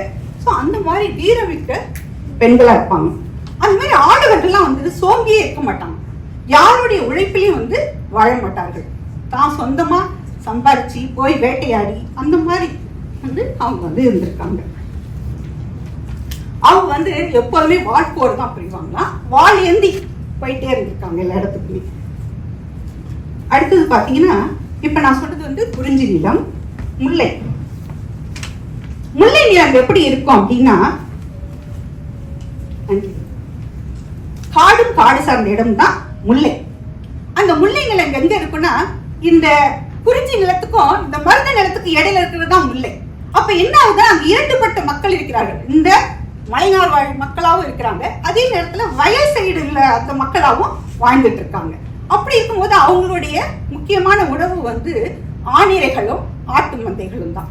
அதாவது மாடு மேய்க்கிறது இதெல்லாம் இருந்திருக்கு. சொல்ல போனா இந்த முல்லை நிலத்து மக்கள் தான் பின்னாடி எல்லாத்தையும் நிலமாக மாற்றி இருக்கிறார்கள். இன்னைக்கும் இது வந்து கீழடியில ஆய்விலே கண்டுபிடிச்சிருக்கின்றார்கள். இந்த முல்லை நில மக்கள் வந்து இசை கேட்பாங்களாம். அதாவது சோர்ந்து போன பிறகு இசை கேட்பார்கள். அது வந்து குழல் இசை, யாழ் இசை, நல்ல மூங்கில், அதாவது புல்லாங்குழல் கொடுத்த மூங்கில்கள்னு சொன்னாங்க இல்லையா, அந்த மூங்கில்கள் போல குழல் இசை கேட்பாங்களாம். அது வந்து வெறுத்து போக அளவுக்கு கேட்டுட்டு யாழ் இசை போவாங்களாம். அந்த யாழ் இசையெல்லாம் கேட்கும்போது அங்க இருக்கிற ஆணிரைகள் வண்டுகள்லாம் மயங்கி அவங்களுக்கு வந்து இது பண்ணுமா அந்த இதை பார்க்கும்போது. அடுத்தது வந்து இவர்களுடைய விருந்தோம்பல் எப்படி இருக்கும் அப்படின்னு பாத்தீங்கன்னா அவங்க வந்து அந்த இவர்களுடைய விருந்தோம்பல் ஒரு நிமிடம் வரகரிசி இருக்குல்ல, அந்த வரகரிசியை தான் சமைச்சு உணவாக கொடுப்பாங்க. அதனுடைய வெண்மை நிறம் வந்து எப்படி இருக்குன்னா இந்த பூளை பூன்னு ஒன்று இருக்கு தெரியுமா, பூளை பூன்னு சொல்லுவாங்க. பொங்கல் நேரத்துல வந்து மாட்டு பொங்கல் அன்னைக்கு வந்து கட்டியிருப்பாங்க வாசல்ல எல்லாம். அந்த பூளை பூவோட நிறத்துக்கு தகுந்த மாதிரி இருக்குமா அந்த வரகரிசி. அதுக்கு மேலே அவரை கொட்டைகள் இருக்கு இல்லையா, அதை வந்து கூட்டு மாதிரி வச்சு கொடுப்பாங்களா. அது இன்னைக்கு நம்ம உழவர் திருநாள்ல செஞ்சு சாப்பிடுறோம். இதுதான் இந்த 4 நிறுத்தங்களோட என்னால கொடுக்க முடிந்த சிற்றுரை. மிக்க நன்றி வாய்ப்பு. அருமை அருமை குடியரசு. 4 நில மக்களின் வாழ்க்கையும் அவங்க கொடுத்த 10 நிமிஷத்துக்குள்ள அழகா தொட்டு காமிச்சிட்டீங்க. அதுல எங்க ஒரு சின்ன சின்ன கருத்து மட்டும் சொல்றேன். இந்த பன்றி கறின்னு சொன்னீங்க இல்லையா, பன்றி கறினா சேற்றில் உடன்று வருகின்ற பன்றியை அவர்கள் உண்ணுவதில்லை. ஒரு குழி வெட்டி வச்சு பண்ணி அதுல உழ வச்சு வெறும் வெறும் தாவரங்கள் மட்டுமே உணவாக கொடுத்து அவ்வளவு சுத்தமா அதை வளர்த்து அந்த பன்றியை மட்டுமே உணவாக எடுத்துக்கொண்டிருக்கிறார்கள். இன்றைக்கும் அப்படித்தான். இங்கேயும் வந்து ஒரு சில பன்றிகளை அவர்கள் உணவாக கொள்ளும் போது அதற்கு கொடுக்கப்படுகின்ற உணவே அவ்வளவு சிறப்பான ஒரு உணவாக இருக்கும் என்று நான் கேள்விப்பட்டிருக்கேன். அதனால அந்த மாதிரி அந்த காலத்திலேயே இருந்திருக்கிறது. எதை உண்டாலும் அவர்கள் தூய்மையாக உண்டிருக்கிறார்கள். அதுக்கப்புறம் பல்லு விளக்குனாங்களான்னு ஒரு சந்தேகம். ஒரு வழக்காடு மன்றத்துல கேட்கப்பட்ட கேள்வி, கம்பன் சொன்னானா எங்கேயாவது ராமன் பல்லு விளக்குனான்னு கேட்கப்பட்டது. ஆனா சொல்லியிருக்கான் தன்னுடைய காலை கடன்களை முடித்தான் என்று ஒரு பாடலையே அவன் சொல்லியிருக்கான். அந்த சந்தேகம் இவருக்கே வந்துருச்சு. ஒரு புல்ல வச்சு மெந்துகிட்டே இருப்பாங்களாம், அதுதான் பல்லு விளக்குறதான். அந்த பல் விளக்குகின்ற புல்லுனே போடுறாரு அவர். ஆக இதெல்லாம் தான் சிறப்பான செய்தி. அதுல அந்த பல் விளக்கி இருக்கிறார்கள். ஆக எந்த இடத்திலும் அவர்கள் தூய்மை கெட வாழவில்லை என்பதற்கான ஒரு சான்று. அதுக்காக தான் சொல்ல வரேன். அதுக்கடுத்து இன்னொன்று வந்து கர்ப்பிணி பெண்கள் வெளியில போக கூடாது, அதெல்லாம் கிடையாது. எதை பத்தியும் பயப்படவே மாட்டாங்களாம், வெளியில போயிடுவாங்களாம். ஒரு பக்கம் யானை வந்தாலும் சரி, ஒரு பக்கம் பாம்பு வந்தாலும் சரி, எதை பத்தியும் கவலைப்படுறது இல்லை. யானை வந்துச்சுன்னா யானை வந்ததுன்னா வரட்டி விட்டுருவாங்க. பாம்புன்னா அதை பிடிச்சி பாறையில அடிச்சு போட்டு போயிடுவாங்களாம். யார்? கர்ப்பிணி பெண்கள். ஆக தனக்கு தொல்லை செய்பவர்கள் யாராக இருந்தாலும் அவர்களை தாங்குகின்ற வல்லமை அந்த காலத்தில் அந்த பெண்களுக்கு இருந்திருக்கிறது என்பதை மிக அழகாக சொல்றாங்க. போற இடமெல்லாம் பாருங்க, அந்த நேட்டிவிட்டி இருக்கும் சாப்பாட்டுல வந்து அந்த தயிர்னும் போது ஐயோ இப்ப அந்த மாதிரி தயிர் கிடைச்சா நல்லா இருக்குமே நினைக்கிற அளவுக்கு தயிர் கிடைக்குது. அந்த அவங்க சொன்னாங்கல்ல புலால் மூடிய உணவுன்னு, இது என்ன ஒரு சிறப்புன்னு சொன்னா இவங்க அழகா ஒரு காரணம் சொன்னாங்க. நம்ம வந்து காய்கறி சாப்பிட்றதுல உணவு சாப்பிட்றோம், அது போல உடும்பு கறி சாப்பிடும்போது என் உடும்பு சாப்பிட்றோம்னு நினைக்க கூடாது. அது தெரியுமா உங்களுக்கு? உடும்பு சாப்பிட்றோம்னு நினைச்சதுன்னா குடலோட வெளியில வந்துடும். இது நான் கேள்விப்பட்ட செய்தி. உடும்பு கறி சாப்பிடலாம், எல்லாம் சமைச்சு சாப்பிடுவாங்க. ஐயோ, நான் உடும்பு நீங்க எந்த இடத்துல போட்டாலும் பிடிச்சிக்கும் தெரியும் தானே. உடும்பு ரொம்ப பிடிச்சு வளர்க்குறவங்க திருடர்கள் தான். அந்த காலத்துல தூக்கி எரிஞ்சாங்கன்னா எங்க தூக்கி எறிகிறாங்களோ இடுப்புல கட்டிட்டு கயிறை அப்படியே பிடிச்சுக்கிட்டு இருக்கோம். இவங்க அதை பிடிச்சு ஏறிடுவாங்க. அப்படிப்பட்ட உடும்புக்கறியை உணவாக சமைத்து உண்பவர்கள் உண்டு. ஆனால் உண்ணுகிறேன் என்ற நினைவு அவனுக்கு வந்து விட்டால் குடலோடு வெளியில வந்துடும். அப்படிப்பட்ட அந்த குடல் விட்டு அது வருதோ இல்லையோ அவ்வளவு பிடிமானம் உள்ள ஒரு பொருள். அதனால அதை கூட அவர்கள் உணவாக உண்டு இருக்கிறார்கள். எல்லா புலவு வகைகளையும் உண்டு இருக்கிறார்கள். பன்றி உண்டு இருக்கிறார்கள். எதையும் ஆனால் சுத்தமா உண்டு இருக்கிறார்கள். அதை தான் நம்ம ரொம்ப பார்க்கணும். அந்த முயலை பிடிச்சு அந்த முயலை பிடிக்கிறதுக்கு ஒரு அழகு சொல்லுவாங்க பாருங்க. எல்லா பக்கமும் வலை கட்டி ஒரு பக்கம் மட்டும் திறந்து விட்டு அதுல போய் பிடிக்கிறது அப்படின்னு பிடிக்கிறதுக்கு வழி சொல்லி கொடுக்குறாங்க. அப்ப நமக்கு வந்து எதுவுமே அவங்களுக்கு எந்த தொழில்நுட்பமும் தெரியாம இல்லை, ரொம்ப அழகாக தெரிந்திருக்கிறது. 4 வகை நிலங்கள்ல ரொம்ப அழகா சொல்லிட்டாங்க. எனக்கும் டைம் வந்து முன்னாடி கொடுத்துட்டாங்க. அதனால அந்த நேரத்தின் அருமை கருதி இப்ப அடுத்தாப்புல நம்ம இவரை கூப்பிட போறோம். ஷாகுல் ஹமீதை நான் கூப்பிட போறேன். ஐயோ, மாலதி அவர்கள் பேச இருக்கிறார்கள். மாலதி வந்து 201வது பாடல்ல இருந்து பேசுவாங்க இல்லையா? 201வது பாடல்ல இருந்து பேசணும். மாலதி வந்து எப்படி யார் என்று சொன்னால், மாலதி வந்து தோட்டக்கலை நிபுணர். தோட்டக்கலை நிபுணர் நீங்க தானே? இல்ல, ஆமா நீங்க தான். அதனால தோட்டக்கலை நிபுணர், இந்த வாசிப்புல ரொம்ப ஈடுபாடு காட்டக்கூடியவர். வரலாற்று புனைவுகள் எல்லாம் பழங்கால மன்னர்கள் பற்றிய செய்திகளை அறிந்து கொள்வதில் ஆர்வம் மிக்கவர்கள். அதனால்தான் நினைக்கிறேன் பெரும்பாலாற்றுப்படை பேச வந்திருக்காங்க. அதனால பழங்கால மன்னர்களின் வாழ்க்கை முறையை தெரிந்து கொள்ள வேண்டும் என்ற ஆர்வத்தில் வந்த அவர்கள் நம்மோடு பகிர்ந்து கொள்ள இருப்பது இன்று பெரும்பாலாற்றுப்படை. வாருங்கள். அனைவருக்கும் வணக்கம். புலவருக்கு மருத நிலத்தின் மேல அப்படி என்ன காதல்னு தெரியல. ஒவ்வொரு வரியவும் அந்த அளவுக்கு அங்க நடக்கக்கூடிய அவங்களோட வாழ்க்கை முறை, மருத நிலத்துல மக்களோட உணவு முறைய எதையுமே விடல. கிட்டத்தட்ட ஒரு 15 வருஷத்துக்கு முன்னாடி வரைக்கும் இதே முறையை தான் நம்ம பயன்பாட்டுல வச்சிட்டு இருந்தோம். இப்ப வேணா இயந்திரம் எல்லாம் வந்திருக்கலாம், விவசாயத்துல நிறைய மாற்றங்கள் இருந்திருக்கும். ஆனா அதுக்கு முன்னாடி வரைக்கும் பண்டைய மக்கள் என்ன தொழில்நுட்பத்தை கையாண்டாங்களோ அதுதான் இப்ப வரைக்கும் நம்ம கையாண்டுட்டு இருக்கோம். படிக்கும்போது ரொம்பவுமே சிறப்பா இருந்துச்சு. மருத நிலம்னு சொன்னாலே வயலும் வயல் சார்ந்த நிலமும் தான் சொல்லுவோம். இந்த மருத நில மக்கள் வந்து 2 வகையான நிலங்களை வச்சிருந்தாங்க. ஒண்ணு வந்து புன்சை நிலம், இன்னொன்னு நஞ்சை நிலம் கொண்டிருந்தாங்க. மருத நிலத்து வீடுகள்ல போய் பார்த்தோம் அப்படின்னா ஊருக்கே சாப்பாடு, ஒவ்வொரு வீட்லயுமே ஊருக்கே சாப்பாடு போடக்கூடிய அளவுக்கு உணவுலாம் அவ்வளவு இருந்துச்சா. ஏன்னு கேட்டா அவங்க வந்து உழவு தொழில அவ்வளவு விரும்பி நடைமுறையில நல்லா பயின்று அதுல அதிக ஆர்வம் உள்ளவங்களா இருந்திருக்காங்க. அதிகமான பயிற்சியும் இருந்திருக்கு அவங்களுக்கு. அவங்க வச்சிருக்கக்கூடிய மாடை பார்த்தாலே அவங்க எந்த அளவுக்கு உழவை நேசிச்சவங்க அப்படின்னு தெரியும். அவங்களோட கலப்பையாகட்டும், அவங்க பயன்படுத்தக்கூடிய உழவுக்கு பயன்படுத்தக்கூடிய மற்ற பொருட்கள் எல்லாத்தையுமே பார்க்கும்போது அவர்கள் உழவு தொழில ரொம்பவே சிறந்து விளங்கினவங்களா தான் இருந்திருக்காங்க. அந்த எருதுகள்லாம் எப்படி இருக்குமா, ஒன்னோட ஒண்ணு ஒற்றுமையா செயல்படும். ஏன்னா ஒண்ணு முன்னாடி போய் ஒண்ணு பின்னாடி போனா கூட உழவு சரியா இருக்காது. ஒற்றுமையா செயல்படக்கூடியதா இருந்திருக்கு.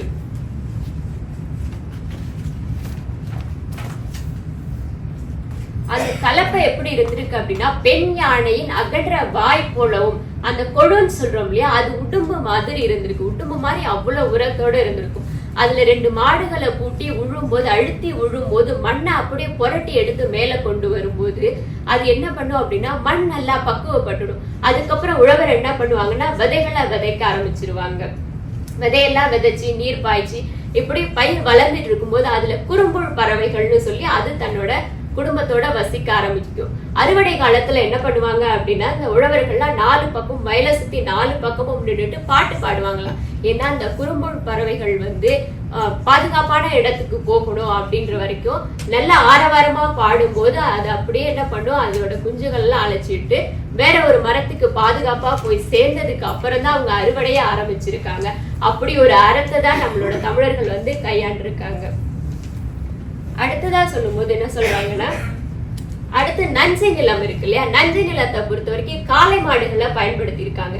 காளை மாடெல்லாம் என்ன பண்ணுமா, அந்த உழவு தொழிலை முடிச்சதுக்கு அப்புறம் விட்டா போதுன்னு ஓடாதான். அந்த கூர்மையான கொம்பை வச்சுட்டு வரப்புல இருக்க அந்த கோரை புள்ளெல்லாம் இருக்கு பாத்தீங்களா, அதெல்லாம் குத்தி கிழிக்குமா.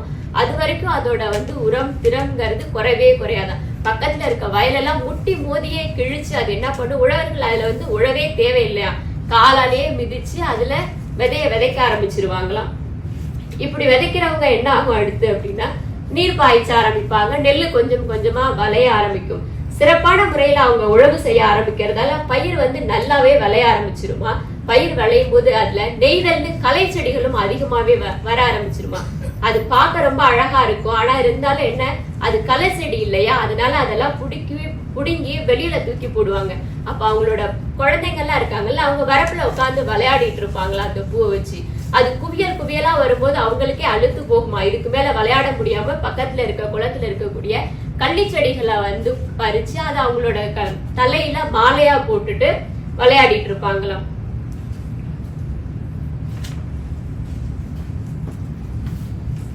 பயிர் ஓரளவுக்கு நல்லா வளர்ந்துடும். விதைச்சாச்சு, உழுதாச்சு, விதைச்சாச்சு, பயிர் வளர ஆரம்பிச்சிருச்சு, செழிப்பாவும் வளர்ந்துருச்சு. இப்ப அறுவடை காலம் வருது அப்படின்னா நெற்பயிர்ல அறுவடை கிளம்பிருச்சு, அறுவடைக்கு தயாராயிடுச்சுன்னா எப்படி இருக்குமா, குளவி கூட்டமா வந்தா எப்படி இருக்கும், அது மாதிரி நெற்கதிரில அந்த அளவுக்கு நெல்மணிகள் பெருசு பெருசா நல்லா பார்க்கவே அழகா அந்த அளவுக்கு இருக்குமா. அந்த நெல்மணியோட அந்த எடை தாங்க முடியாம நெற்கதிரெல்லாம் சாஞ்சிருமா. அதை பார்த்ததுக்கு அப்புறம் தான் உழவர்கள் உறுதிப்படுத்திக்குவாங்க தயாராயிடுச்சு, அறுவடைக்கு தயாராயிடுச்சுன்னு சொல்லி அறுவடை பண்ண ஆரம்பிச்சிருவாங்களாம். அறுவடை பண்ணிட்டு அதுக்காக பிரத்யேகமா இருக்கக்கூடிய அருவாளை கொண்டு அறுவடை பண்ணிட்டு இருப்பாங்க.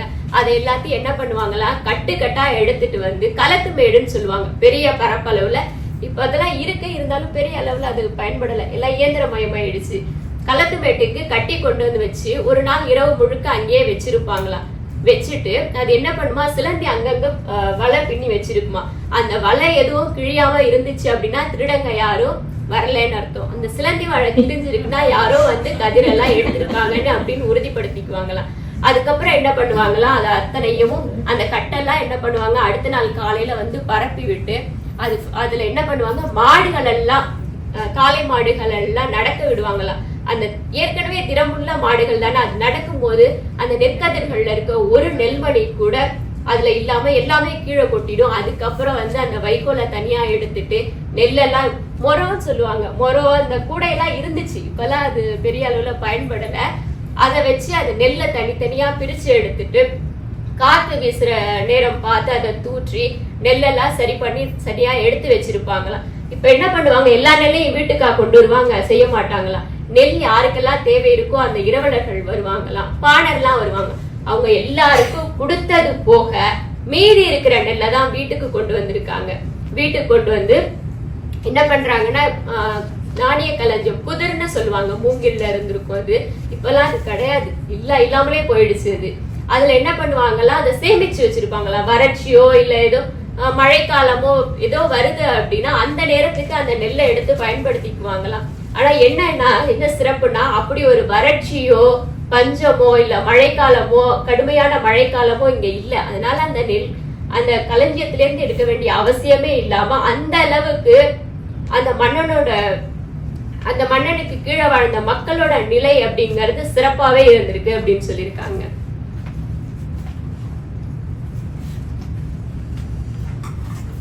அவர்கள் வீட்டு பிள்ளைகள் எப்படி இருந்திருக்காங்க அப்படின்னு பார்த்தோம்னா, நல்லா சாப்பிட்டு பிள்ளைங்களை நல்லா விளையாட விடணுங்கிற அந்த குழந்தை வளர்ப்புன்னு சொல்லுவோம்ல, குழந்தைக்கு சத்தான உணவு கொடுக்கணும், அவங்க நல்லா விளையாடணும், நல்ல நிறைய நேரம் தூங்கணும், அதுதான் ஒரு சிறப்பான ஒண்ணா இருந்திருக்கும். குழந்தை வளர்ப்புலையும் அவர்கள் முன்னோடிகளா தான் இருந்திருக்காங்க.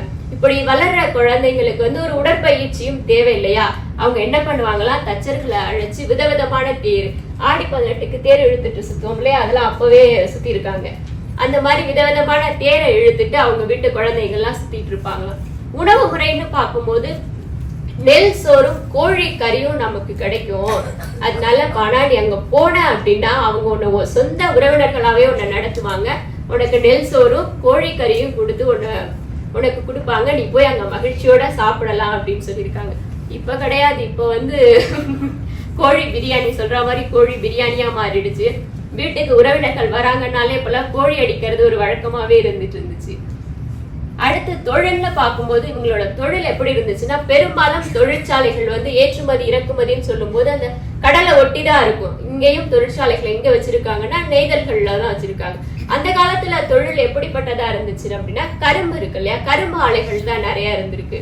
அந்த கரும்பு ஆலைகள் வழியா நீ போகும்போது அந்த கரும்பு பிழையிற சத்தம் வந்து உனக்கு பயம் கொடுக்கக்கூடியதா இருக்கும். நீ பார்த்து மறந்துறாத. கரும்பு ஆலையில கரும்பை உருக்கி அந்த கரும்பு சர்க்கரையெல்லாம் எடுத்துட்டு இருப்பாங்க. நீ அங்க அந்த வழியா போகும்போது அங்க கரும்பு ஆலை வச்சிருக்க உரிமையாளர்களை பார்த்தன்னா உனக்கு கரும்பு சாரும் உனக்கு கரும்பு கட்டிய சர்க்கரையெல்லாம் இருக்கும்ல, அதெல்லாம் கொடுப்பாங்க. உனக்கு தேவையானதை நீ வாங்கிக்கலாம் அப்படின்னு சொல்லிட்டு அது வழியா பாடனை போக சொல்றாங்க. அடுத்ததா அவர் போய் சேரக்கூடிய இடம்னா வலைஞர் குடியிருப்பு. வலைஞர் குடியிருப்புல அவங்களோட வீடுகள்லாம் எப்படி இருக்கு அப்படின்னா, மூங்கில்லையே 4 பக்கமும் மூங்கில்ல அந்த தட்டி மாதிரி செஞ்சு அப்படி ஒரு வீடு, மழை காத்து அதுல இருந்து பாதுகாத்துக்கிறதுக்காக வச்சிருந்தாங்க. அதுக்கப்புறம் என்ன பண்ணுவாங்கன்னா, வீட்டுக்கு தேவையான காய்கறிகள்லாம் போட்டிருப்பாங்க. அதற்கான பந்தலும் நடப்பட்டிருக்கும். அதுல போய் நீ வந்து உட்கார்ந்து இளைப்பாறலாம் அப்படின்னு சொல்றாங்க. அடுத்து என்ன பண்றாங்கன்னா, மீன் பிடிக்கிற திறன் எப்படின்னா, அவங்க வந்து கடலுக்கு போய் மீன் பிடிக்கிறத விட குளத்துல மீன் பிடிக்கிறதா ரொம்ப விரும்பி இருக்காங்க. அப்போ உப்பு தண்ணி அல்ல இருக்கும். அதனால குடிக்கிறதுக்காக ஒரு குளமும், மீன் வளர்க்கறதுக்காக ஒரு குளமும், இன்னொன்னு வந்து குளிக்கிறதுக்காக ஒரு குளமும், இப்படி தனித்தனியா குளத்தை வச்சு அப்படிதான் அவங்க மீன் பிடிச்சிருக்காங்க. சின்ன மீன் எல்லாம் ஒரு குளத்திலயும் பெரிய மீன் எல்லாம் ஒரு குளத்திலயும் வச்சுட்டு இருந்திருக்காங்க. இப்போ வந்து குடிக்கிற தண்ணி இருக்க குளத்தை யாரும் பாழ்படுத்திட கூடாது இல்லையா, அதுக்காக மீன் பிடிக்க போகாம இருப்பாங்கல்ல வயசானவங்க, அவங்க வந்து அங்க பாதுகாப்புக்காக இருந்துட்டு இருப்பாங்களா, அவங்க சும்மா இருக்க மாட்டாங்களா, அந்த வலையெல்லாம் பின்னிட்டு அவங்க அந்த நேரத்தை செலவிட்டு இருப்பாங்க.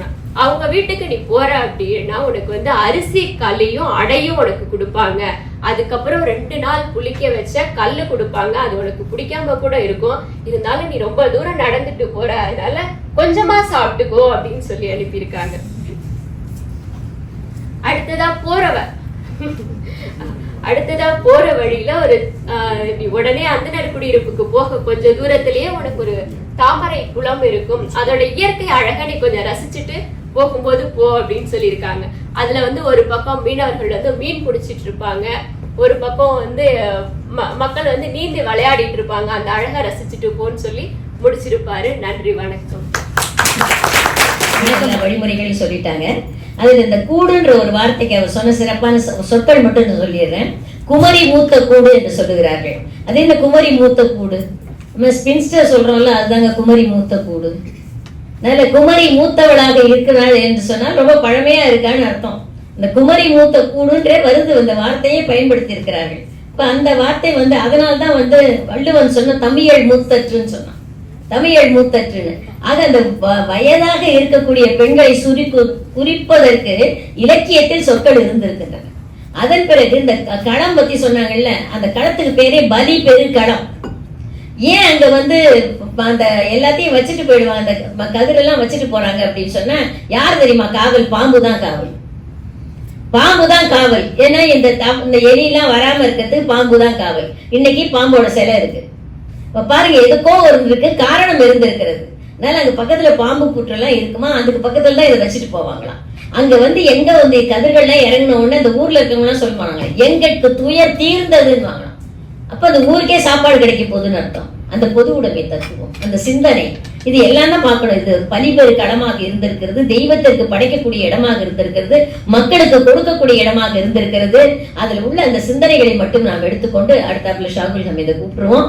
அவர் வந்து பேச போறது அடுத்த நிலையில் உள்ள 400 பாடல் வரை அவர் பேச போகின்றார். 400 பாடல் வரை பேச போகின்ற குந்தவையின் கணவர் ஒரு மென்பொருள் பொறியார். நான் இப்ப வந்து குந்தவையின் கணவன் சொன்னதுனால அது தப்பு இல்லைங்க. இப்ப அப்படியே தப்பா போயிடும்ல, என்னுடைய கணவரை அறிமுகப்படுத்தினா.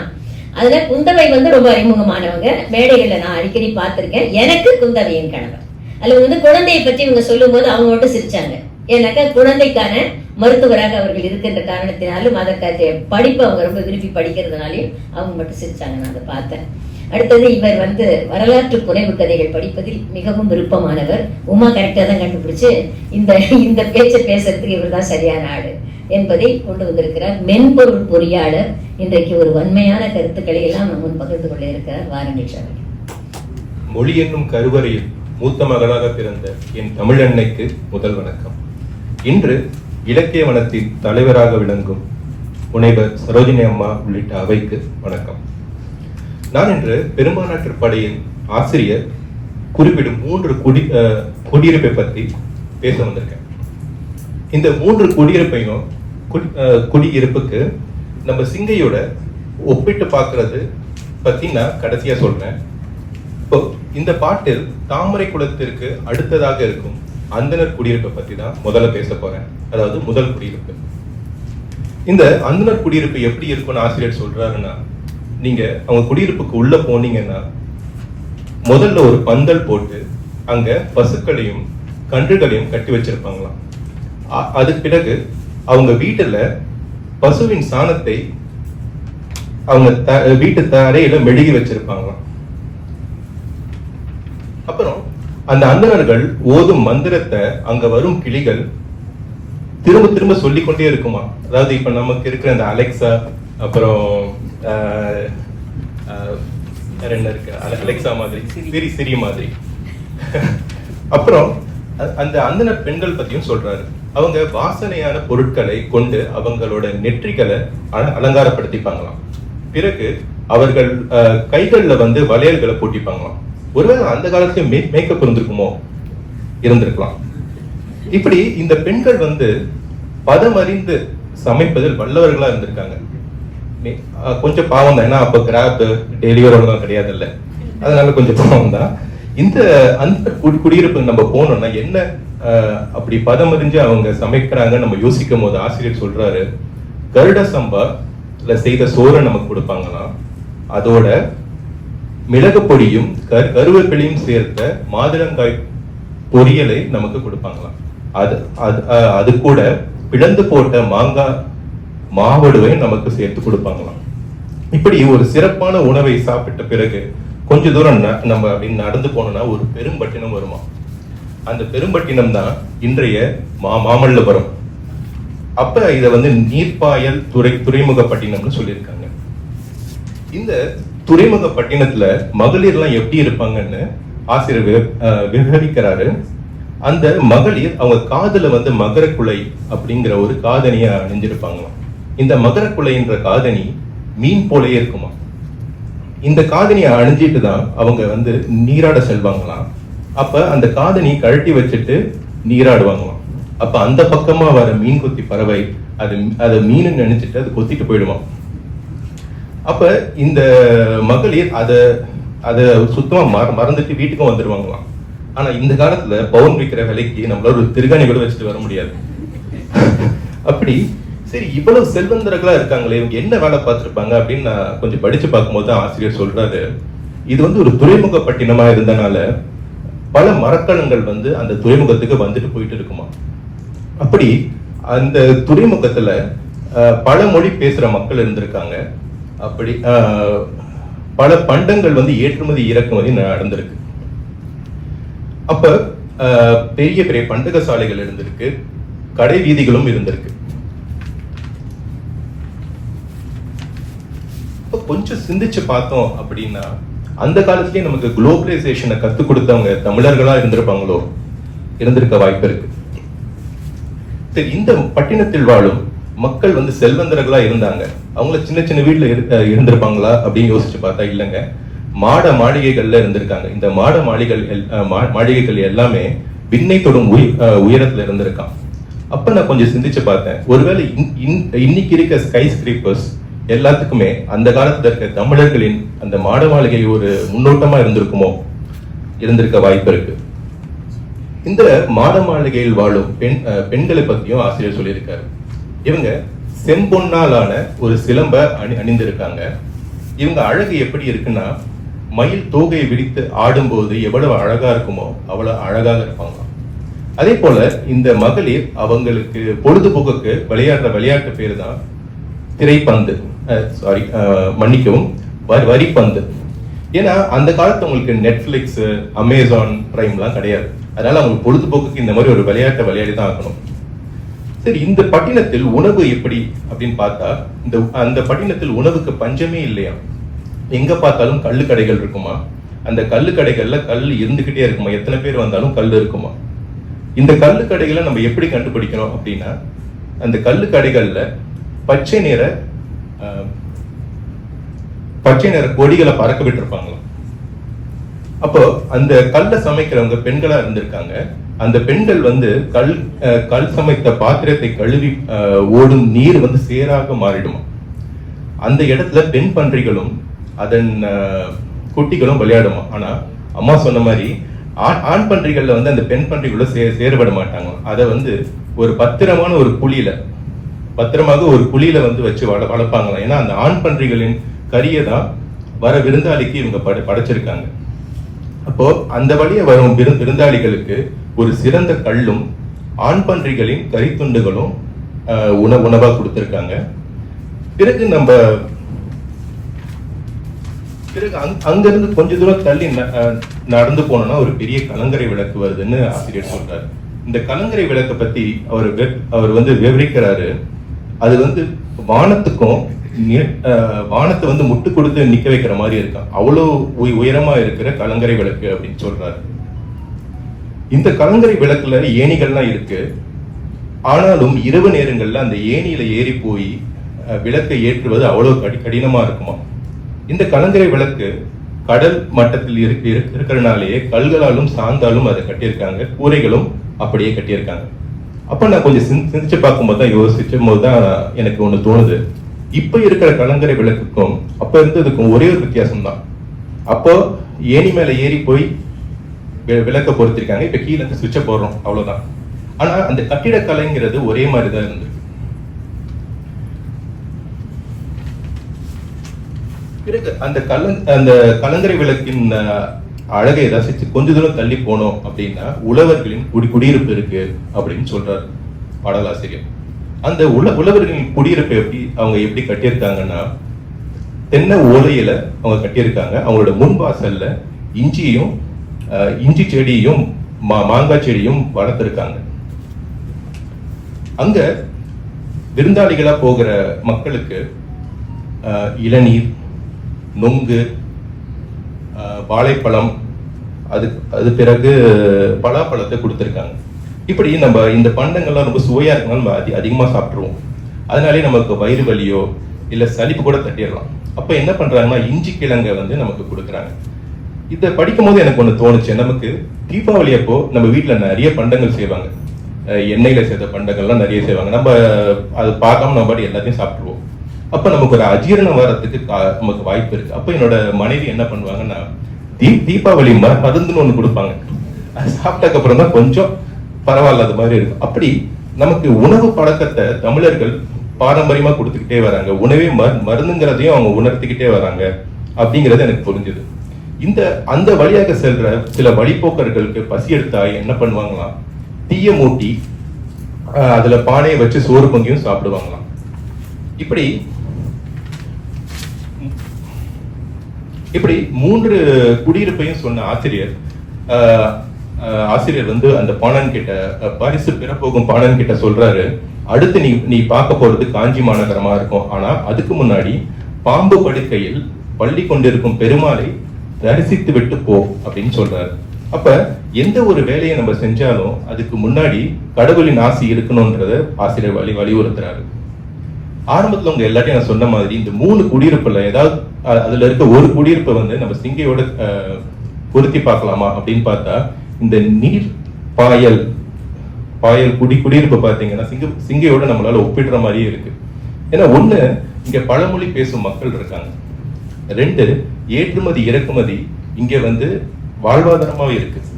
3, உணவுக்கு இங்க பஞ்சம் நான் கேள்விப்பட்டதே இல்லை. 4, இங்க விண்ணை மட்டும் ஸ்கை ஸ்கிரேப்பர்ஸ் கொஞ்சம் அதிகமா தான் இருக்குன்னு நினைக்கிறேன். மொத்தத்தில் எனக்கு கொடுத்த இந்த 3 குடியிருப்புலையும் நான் காமனா பார்த்தது பாத்தீங்கன்னா தமிழர்களின் மரபா இருக்கிற விருந்தோம்பல் தான். இந்த விருந்தோம்பலை நாம் கடைசி வரை கடைபிடிப்போமாக என்று கூறி கொடுத்த வாய்ப்புக்கு நன்றி கூறி விடைபெறுகிறேன். நன்றி, வணக்கம். சிறப்பு சாகுலமே, அழகா சொன்னீங்க இல்லையா. அந்த கடைசியா ஒன்று முடிச்சு வச்சீங்க இல்லையா, அந்த 3 குடியிருப்புகளிலும் காணக்கூடிய பண்பாடுகள் என்ன, அதுல விருந்தோம்பல் பண்பாடு எனக்கு தலை சிறந்ததாக காணப்படுகிறதுன்னு. உண்மைதான். அதுல எல்லாவற்றிலும் எந்த வகை உணவு கிடைக்கும் என்பதை ஒவ்வொரு மக்களை காண்பிச்சு சொல்லிக்கிட்டே போறாங்க.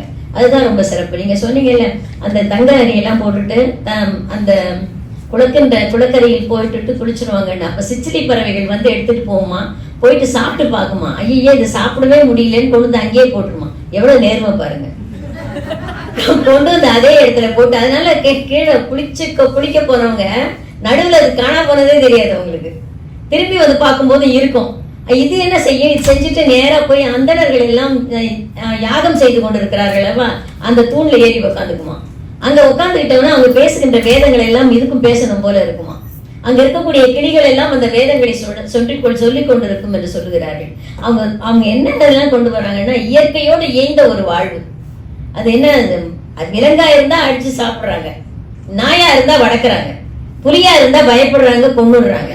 அதை வந்து அதனுடைய அது வீரமாக ஆக்கி கொள்ளுகிறார்கள். அடுத்தது அந்த தொழில் சார்ந்த இளைஞர்கள். இன்னைக்கு நீங்க அதையும் நினைச்சு பாருங்க. இன்னைக்கு வந்து ஃபிட்னஸ் சொல்லி ஜிம்முக்கு போறோம்ல, தொழில் பயிற்சி அவர்களை வல்லவர்களாக்குதுன்னு எழுதியிருக்காரு பெரும்பாலாற்றுப்படையில. தொழில் பயிற்சி அவர்களை வல்லவர்களாக்குதுன்னா நமக்கு தொழில பயிற்சியே கிடையாது, அதனால்தான் ஜிம்முக்கு போறோம். நம் உடலை பயிற்சி செய்து கொள்ளுகிறோம். அவங்க எல்லா நிலைகள்லையும் அவங்க நமக்கு முன்னாடி பிரமாதமா போயிட்டு இருக்கிறாங்க. அதுவும் நாகரிகத்தில் நனி சிறந்தவர்களாக இருக்கிறாங்க. அந்த ஒற்றை ஆடை வேணுமானாலும் நமக்கு பிரயாசம் பண்ற மாதிரி இருக்காங்க, வேற ஆடை கொடுத்துக்க தேவையில்லையா அவங்களுக்கு. இந்த முல்லை நில ஆயர்கள் எல்லாம் ஒற்றை ஆடையோடு இருப்பாங்க. மாடு கறந்துட்டு அந்த எண்ணெயை கூட அந்த டக்குன்னு தள்ள தடவிக்குவாங்களாம். அந்த மாதிரி இருக்கிறவங்க எல்லாம் இருந்தாங்க. அந்த ஒற்றை ஆடை வந்து பால் வாடை அடிச்சுக்கிட்டு இருக்கோம். எனக்கு அவர்களுக்கான தேவை எதற்கான அடுத்த தேவை இல்லை என்று குறிப்பிடுகின்றார். பெண்கள் வந்து நெய்வித்த காசை திருப்பி எடுத்துட்டு வந்துடுறது இல்லையா. நம்ம வியாபாரிகள் எப்போதுமே தனக்கு வருகின்ற லாபத்தை வியாபாரத்தில் தான் போடுவார்கள். இவங்க வரும்போது மாடுகண்ணை வாங்கிட்டு வந்துருவாங்களாம். அந்த காசை வச்சு மாடுகண்ணு வாங்கிட்டு வந்துடுவாங்க. எதனால் நாம் தான் சிறப்படுகிறோமோ அதையே மீண்டும் அதற்காக மூலதனமாக ஆக்கி கொள்ளுகிறார்கள். அப்படிப்பட்ட வாழ்க்கை அங்க, அப்படி கட்டப்பட்ட வாழ்க்கையிலையும் அங்க வருகின்றவர்களுக்கு எப்படிப்பட்ட உணவுகள் கொடுக்கப்பட்டன, ரொம்ப நல்ல ஆராய்ச்சி பண்ணியிருக்காங்க. அதுல வேற நடுவில் அவங்க மனைவி வேற வந்து கொடுத்த தீபாவளி மருந்தையும் சேர்த்து சொல்லிட்டு போயிட்டாரு இல்லையா. அதுதான் நடைமுறை, அதுதான் நடைமுறை. அப்ப அங்க வந்து அது வேற மாதிரி இருந்தது. இன்னைக்கு நம்மளால முடியல, நம்ம தீபாவளி மருந்தா கொடுக்குறோம், அவ்வளவுதான். ரொம்ப சிறப்பு.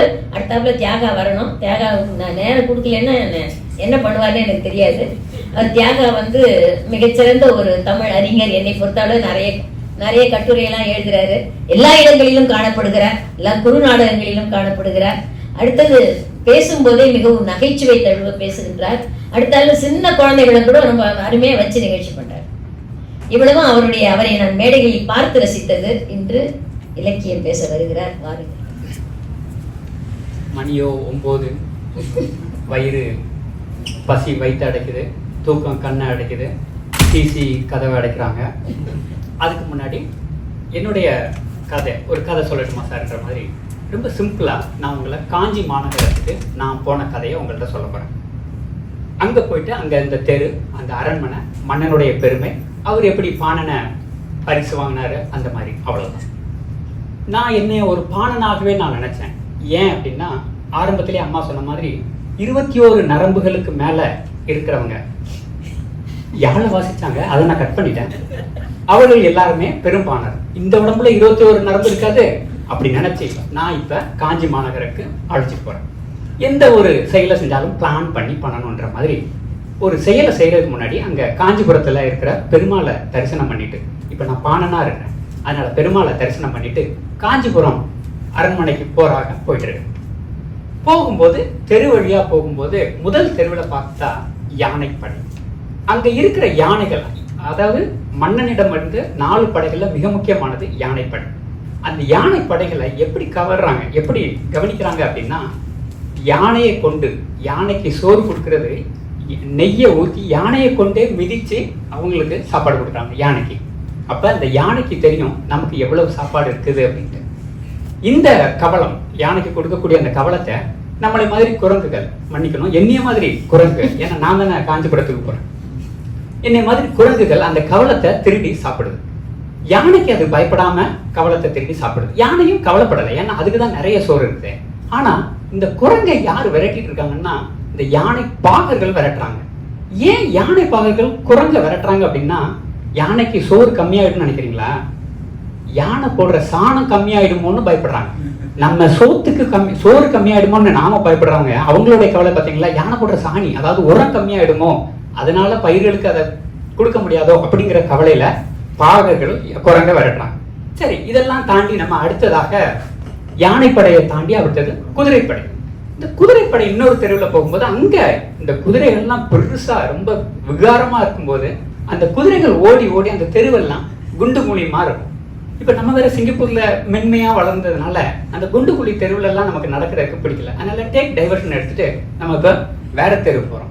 அங்க என்ன தெரு அப்படின்னா, மன்னனிடம் போரிட்ட அந்த வீரர்கள், வீரத்தின் உச்சத்தை அடைந்த அந்த வீரர்களுடைய குடியிருப்புக்கு போறோம்.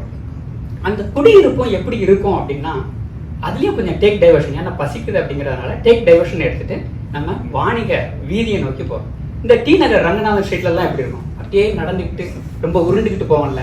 சில நேரம் நம்ம நடக்கும்போது பர்ஸை யாரும் அடிச்சிருவாங்களோன்ட்டு அதை வேற பிக் பாக்கெட்ல போயிடும். அந்த மாதிரி பயன்லாம் இங்க கிடையாது. ஆனா கூட்டம், சரவணா ஸ்டோர்ஸ் மாதிரி நிறைய ஸ்டோர்ஸ் இருந்திருக்கும் போல இருக்கு. அதை தாண்டி அப்படி கடந்து பார்த்தாச்சுன்னா இப்ப அரண்மனை. அப்படியே அரண்மனையை பார்க்கும்போது நான் கூட நினைச்சிட்டு போறேன், நம்ம வேற போறோம், நம்மள உள்ள விடுவாங்களா, செக்யூரிட்டி மெட்டல் டிடெக்டர் அப்படின்னு நிறைய இருக்குமே அப்படின்னு நினைச்சு பார்த்தா அரண்மனையோட வாயில் கதவு திறந்தே கிடக்கு.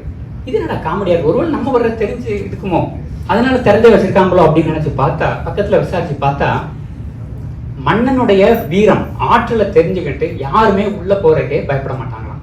ஆனா அதே நேரத்துல பாணனாக்கிய, என்னை போன்ற பாணனாக்கிய எல்லாருமே இரவல் வாங்குறதுக்கு தாராளமா போகலாம், அதுக்கெல்லாம் பயப்படாதீங்க. ஏன்னா மன்னன் பெரும் கொடையாளன், என் மனைவிய மாதிரி பெரும் கொடையாளன்.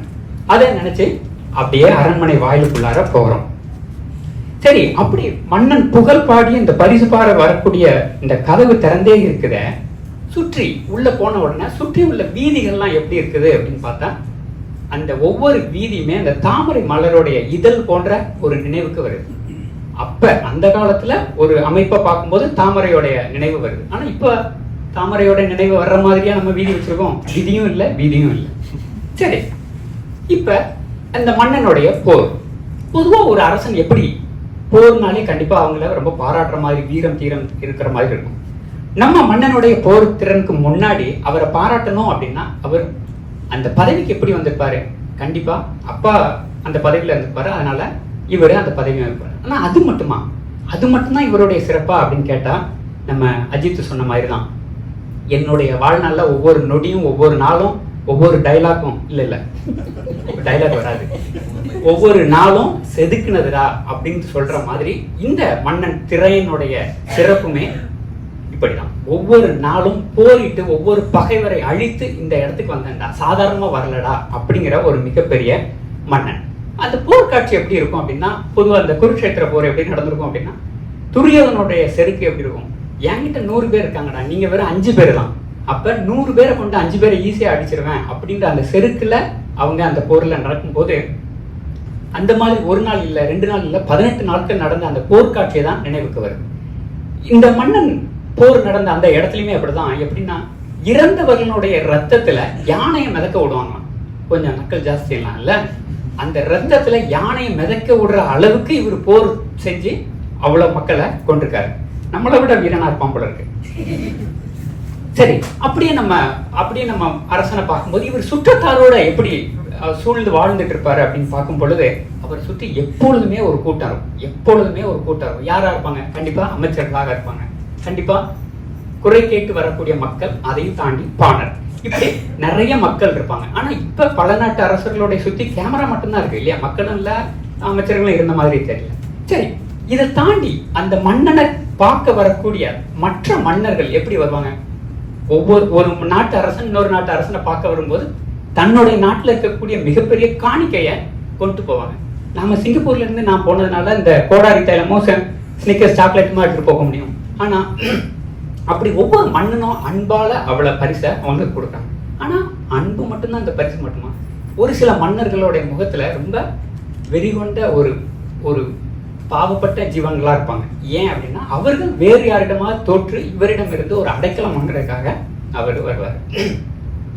எப்படி ஒரு ஆற்றுல எப்படி ஒரு வெள்ளம் வரும் பொழுது கரையோரத்துல இருக்கிற மக்கள் தன்னுடைய உடைமையை எடுத்துக்கிட்டு தன்னுடைய உயிரை காப்பாத்துறதுக்காக இன்னொரு இடத்துல போகணும். அப்படி போகும்போது ஒரு கரையில ஒரே ஒரு தோணி மட்டும்தான் இருக்கும். தோனின்னா என்ன நினைக்கிறீங்க? மகேந்திர சிங் தோனி நினைக்கிறீங்களா? படகு. படகு. ஏன்னா ஆத்துல கப்பல் போகுன்றத நான் அன்னைக்கு தான் கேள்விப்பட்டேன். அப்படி அந்த படகுல பச்சை வந்துச்சா நிறைய இருக்குன்னு. சரி, அப்படி விரும்பி அடைக்கலம் போகும்போது தன்னுடைய பகைவரையும் சேர்த்து அழிக்கக்கூடிய அந்த இடத்துல இருக்கும்போது இந்த எப்படி இந்த மன்னனை காணக்கூடிய அந்த விரைவு எப்படி இருக்கும்? இந்த மன்னன் படத்துல ரஜினியை கவுண்டாமணியும் போயிட்டு அடிச்சு பிடிச்சி படத்துக்கு டிக்கெட்டை வாங்கி செயினும் மோதிரமும் வாங்குவாங்கல்ல, அந்த மாதிரி இருக்கும் ஒவ்வொரு மன்னனும் இந்த மன்னனை பாக்குறது. ஏன்னா இந்த மன்னரை பாக்குறதுக்கு அவ்வளவு ஏன் ஆர்வம் அப்படின்னு கேட்டாச்சுன்னா, இந்த மன்னனுடைய வீரத்தை எப்படி சொல்றாங்க?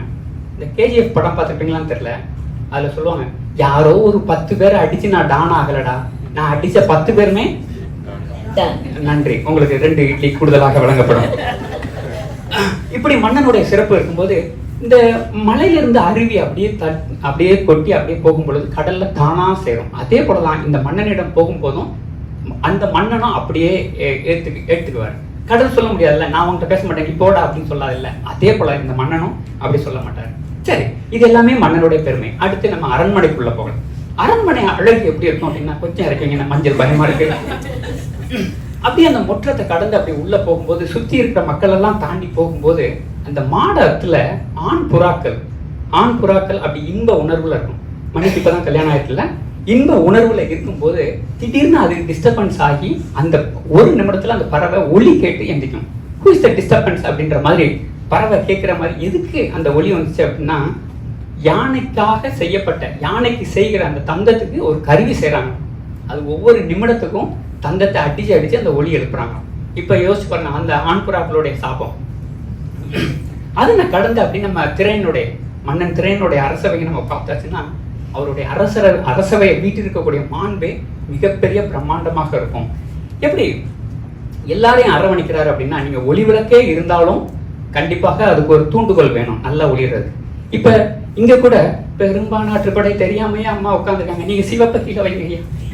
பெரும்பானாற்றுப்படை தெரியாமையே அம்மா உட்காந்துருக்காங்க. ஆனாலும் ஒவ்வொருவரும் பேசுறத எப்படி அழகா உன்னிப்பா கவனிக்கிறாங்க. அந்த மாதிரிதான் மன்னனும் கண்டிப்பாக ஒவ்வொரு பெரும்பானாற்றனுடைய, இன்னும் 10 பக்கம் இருக்குமா, ஒரு நிமிடம், மன்னனும் எல்லாருடைய புகழையும் அழகாக கேட்டு வாங்குறாங்க. சரி, அடுத்து இறுதியாக விருந்துக்கு போறோம்.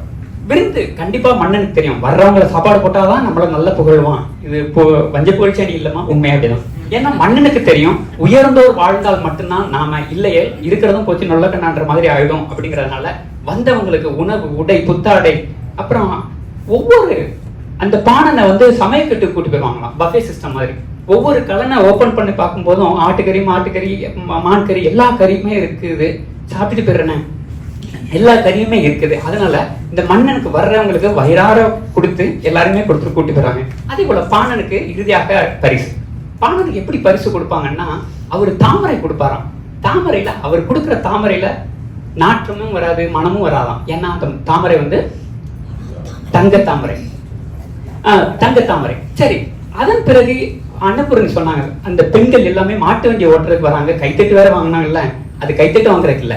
ஏன்னா பாணன் கூட போகும்போது அந்த பெண்ணுக்கும் கூந்தல்ல இருக்கிற ஒவ்வொரு முடிக்கும் அவரு பொன்மணி வழங்குவார். அதுக்காக தான் மனைவியை கூட்டு போறாங்க, மாட்டு வண்டி ஓட்டுறதுக்கு இல்ல. இறுதியாக சரி, இவ்வளவுத்தையும் வாங்கியாச்சு.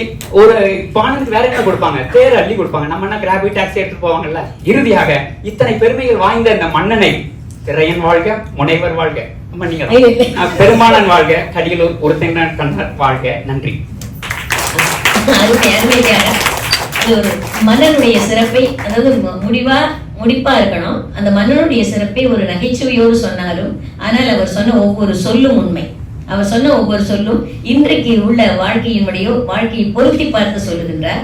அவர் சொன்னது மாதிரி வர்றவன் மூஞ்ச பார்த்தா பசியோடு தான் வரான், அவனுக்கு சாப்பாடு கொடுக்கணும். அடுத்தது அவனுடைய ஆடை. நீங்க பாத்தீங்கன்னா எல்லா பொருணர் ஆற்றுப்படையாக இருக்கட்டும், மலைபடு கடாமாக இருக்கட்டும், சிறுபான் ஆற்றுப்படையாக இருக்கட்டும், பெரும்பான் ஆற்றுப்படையாக இருக்கட்டும், வந்த உடனே ஆடை கொடுத்தான் தான் சொல்றாங்க. வந்தவுடன் ஆடை கொடுத்தான். அதனால உடல்ல உடனே மானத்தை மறைப்பதற்கு அவன் ஆடை கொடுக்கிறான். அதுவும் எப்படியா, அவங்க சொல்றதெல்லாம் பாலாவி என்ன துகில், பாலாவி என்ன பால்ல இருந்து ஆவி புறப்பட்டா எப்படி இருக்கும், அந்த அளவுக்கு அழகான துகில்களை தருகிறான். அந்த முதல்ல ஆடைகளை உடுத்தி வைக்கிறான். அது மட்டும் இல்ல, இரும்பேர் ஒக்கலோடு நீ வந்த சுற்றத்தினர் அத்தனை பேருக்கு அந்த மாதிரி ஒரு ஆடை. முதல்ல நீ குளிச்சு முதல்ல சுத்தமா வான்னு அர்த்தம். உன் மனம் சுத்தமாக இருக்கிறது, ஆனால் நீ சுத்தமாக வா என்று சொல்லி புறச்சுத்தத்தை அவனுக்கு காட்டி கொடுத்து அவன் வாழ்த்துகின்ற இசை பாடலை கேட்டு, ஏனென்றால் இவனும் இசையில் வல்லவன், ஏனென்றால் இவனால் பாடப்பட்ட பாடல்கள் 3 இருக்கின்றன. பொருண்மொழி காஞ்சி துறையில் ஒரு பாடல் பாடியிருக்கிறான். வாழ்க்கை நிலையில்லாதது என்பதை இந்த தொண்டைமான் இளந்தரையில் ஒரு பாடலாக பாடியிருக்கிறார். அப்படிப்பட்டவனுக்கு இந்த வாழ்நாள் என்பது நிலையில்லாதது என்பது தெரியுமல்லவா? அதனால் வருகின்றவர்களை உபசரித்து வாழ்வதுதான் அந்த அவர்கள் கட்டுகின்ற சொற்கோவிலில் தான் தான் வாழ முடியும் என்பதும் அவனுக்கு தெரியும். அதனால்தான் அவர்களுக்கு வந்தவுடன் ஆடை தருகிறான், அவர்கள் இசைக்கின்ற. ஏனென்றால் அந்த திறனை காட்டுவதற்காகத்தான் அவர்கள் வந்திருக்கிறார்கள். அவர்கள் திறனோடு பாடும்போது அந்த இசையை அவன் சேர்ந்து ரசித்தால் தான் அவர்களுக்கு சந்தோஷமாக இருக்கும். ஏனென்றால் ஒரு தடவை அவ்வையாருக்கு வந்து என்ன இவ்வளவு நாளா இருந்துகிட்டே இருக்காங்க, பொருளை கொடுத்து அனுப்புனா திருப்பி கொடுத்துட்டு போறாங்களா அந்த அம்மா. காணாத ஈத்தை பொருட்கு ஒரு வாணிக பரிசுல நல்லேன்னு பார்க்காமையா கொடுக்குற, நான் என்ன வியாபாரி நினைச்சேன், இந்த 4 பாட்டு எனக்கு காசை கொடுன்னு வாங்கிட்டு போறதுக்குன்னு. அப்படிப்பட்ட வீரமுடைய புலவர்கள் தான் வாழ்ந்திருக்கிறார்கள். அதனால் இந்த புலவனும் வருவான், ஆனால் பசித்திருந்தால் கூட அவன் தன் இசையை நான் ரசிக்க வேண்டும் என்று வந்திருக்கிறான். அதனால் அவன் இசைக்கும் போது அவனோடு சேர்ந்து இசைத்து ரசித்து அதன் பிறகு அவனுக்கு தேவை உணவு. அதனால என்கிட்ட நீ சாப்பாடு எடுத்துட்டு போறதுனால என்கிட்ட ஒண்ணும் இல்லாம போயிடும் நினைக்காத, நான் முதல்ல மணிவா அட்டில் சாலைக்கு வான்னு சொல்லி அவனுக்கு சாப்பாடெல்லாம் காமிச்சு உனக்கு என்னென்ன வேணுமோ சொல்லுன்னு சொல்லிட்டு பீலி என்ற தட்டுல அவியல்ல இருந்து பொங்கல்ல இருந்து வருது, அடை அவியெல்லாம் வருது, அந்த வார்த்தையே வருது.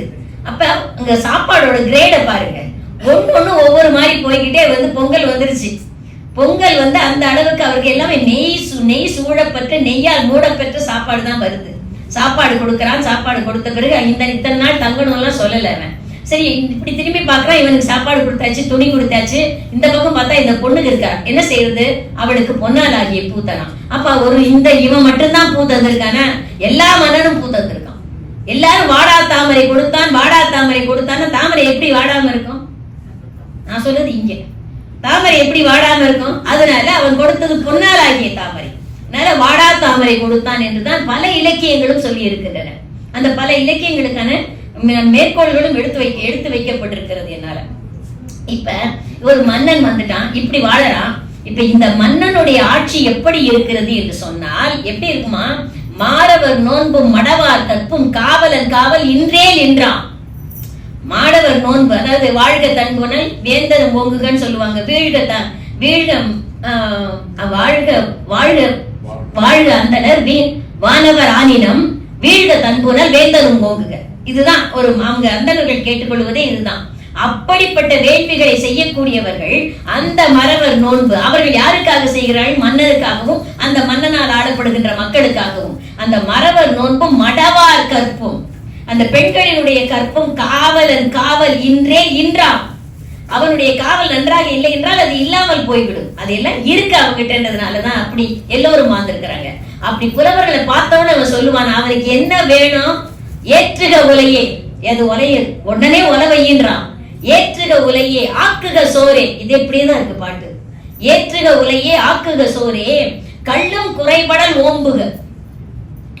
கல்லுங்கிறது அவங்க பால்ல பழத்தை ரொம்ப புளிக்க வச்சு கொடுத்த கல்லுதான். அடுத்து இன்னொரு விதமான கல்லும் சொல்றாங்க. சாதம் இருக்கு இல்லையா, அந்த சாதத்தை 2 நாள் ஊற வச்சு அது பாம்பு புற்று பக்கத்துல வச்சு அதுக்கப்புறம் அதை எடுத்துட்டு வந்து வீட்டுல பதப்படுத்தினா அது ஒரு கல்லு, சோத்து கல்லு.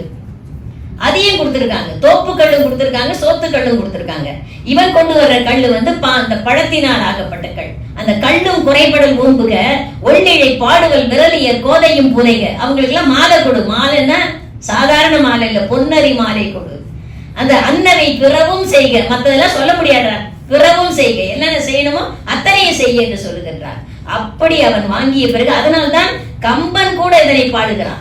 எப்படி பாடுறான்னா, மறவர்கள் நன்றாக இருந்தால், அந்த மறை நன்கு ஓதப்பட்டால் எல்லாமே நல்லா இருக்குமா. அப்ப விலங்குகள் கூட மக்களுக்கு உதவி செய்யுமா. யானை எல்லாம் என்ன பண்ணுமா, அந்த படிச்சவங்க எல்லாம் வராங்கன்னு சொல்லி அதுவே படியா படுத்துக்குமா.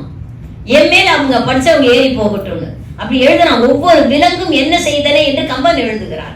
அப்படி விலங்குகள் கூட ஒருவனிடம் அடங்கி போகிறது என்று சொன்னால் அந்த மன்னனால் ஆளப்படுகின்ற நாடு எப்படிப்பட்டதாக இருக்கும். இவருக்கு என்னன்னு தோணுதுன்னு தொண்டைமான் இளந்தரையனே பாடணும். ஆனா பாடுறது யார் மூலமா பாடுற மாதிரி பாடுறாரு, பெரும்பாலனை பாடுவதாக பாடுறாரு. ஆனா சில நேரங்களில் அவன் தன்னை மீறி வந்து விடுவார் அல்லவா வெளியில. இப்பதான் அவர் வெளியில வந்துட்டார். கடியலூர் உருத்தரங்கண்ணனார் வெளியில் வருகிறார். அவன் என்னென்ன கொடுக்கிறான்னு சொல்லும் போது இத்தனையும் கொடுக்கிறான். இப்படிப்பட்டவனாக இருக்கக்கூடியவன் ஏன் இவ்வளவு கொடுக்கிறான் என்று சொன்னால், அந்த இவ்வளவும் தந்தவன் பத்தி என்ன சொல்றது? ஒரே ஒரு தனிப்பாடல் ஒண்ணு சொல்றோம். எப்படின்னா, கடல் ஏன் தெரியுமா சத்தம் போடுது? கடல் ரொம்ப சந்தோஷமா இருக்கே, கடல் சந்தோஷமா இருக்கு நான் நினைச்சுங்க. திரைகளை வீசிக்கொண்டு எந்த நேரமும் ஒரு நிமிஷம் கூட தூங்காம இருக்கு. சொல்றாரு, கங்குலும் நண்பகலும் துஞ்சா இயல்பிற்றாய். அதுக்கு தூக்கொண்டதே கிடையாது. துஞ்சா இயல்பிற்றாய் மங்குல் சூழ மாக்கடல் ஆர்ப்பரியுது. ஏன் ஆர்ப்பரிக்கிறது தெரியுமா? கடல் எந்த நேரமும் ஆர்ப்பரித்துக் கொண்டிருக்கிறதே. அதன் காரணம் என்ன தெரியுமா?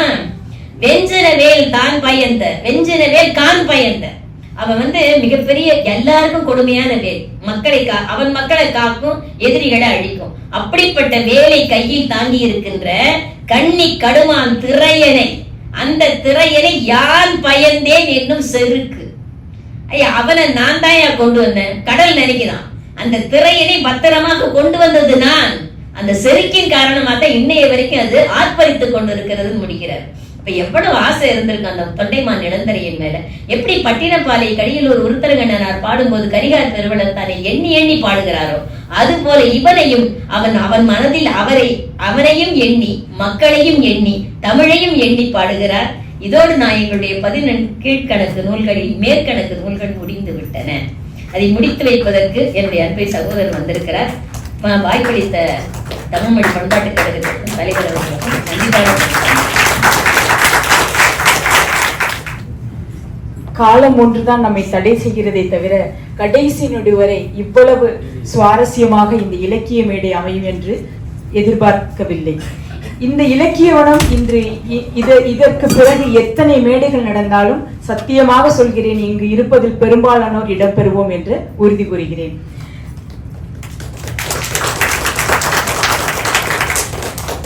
நம் தமிழ்மொழி பண்பாட்டு கழகமும் தெம்பனிஸ் பேச்சாளர் மன்றமும் இணைந்து வழங்கிய இன்றைய இலக்கிய வனம் மிகவும் சிறப்பாக இருந்தது. பங்கு பெற்ற அனைவரும் தங்கள் இலக்கிய ஆற்றலை மிகவும் திறம்பட இங்கே எடுத்து காட்டினர். அனைத்திற்கும் மகுடம் வைத்தார் போல் நம் நடுவர் அவர்களின் மிகச் சிறப்பாக உரையாற்றினார். அவர்களுக்கு எங்கள் மனமார்ந்த நன்றிகளும் வாழ்த்துகளும். இதில் பங்கு பெற்ற அனைவருக்கும், பார்வையாளர்களாகிய உங்களுக்கும் எங்கள் மனமார்ந்த நன்றியை உரித்தாக்குகிறேன். நன்றி, வணக்கம். நடுவர் அவர்களுக்கு வாழ்த்த வயதில்லை வணங்குகிறேன்.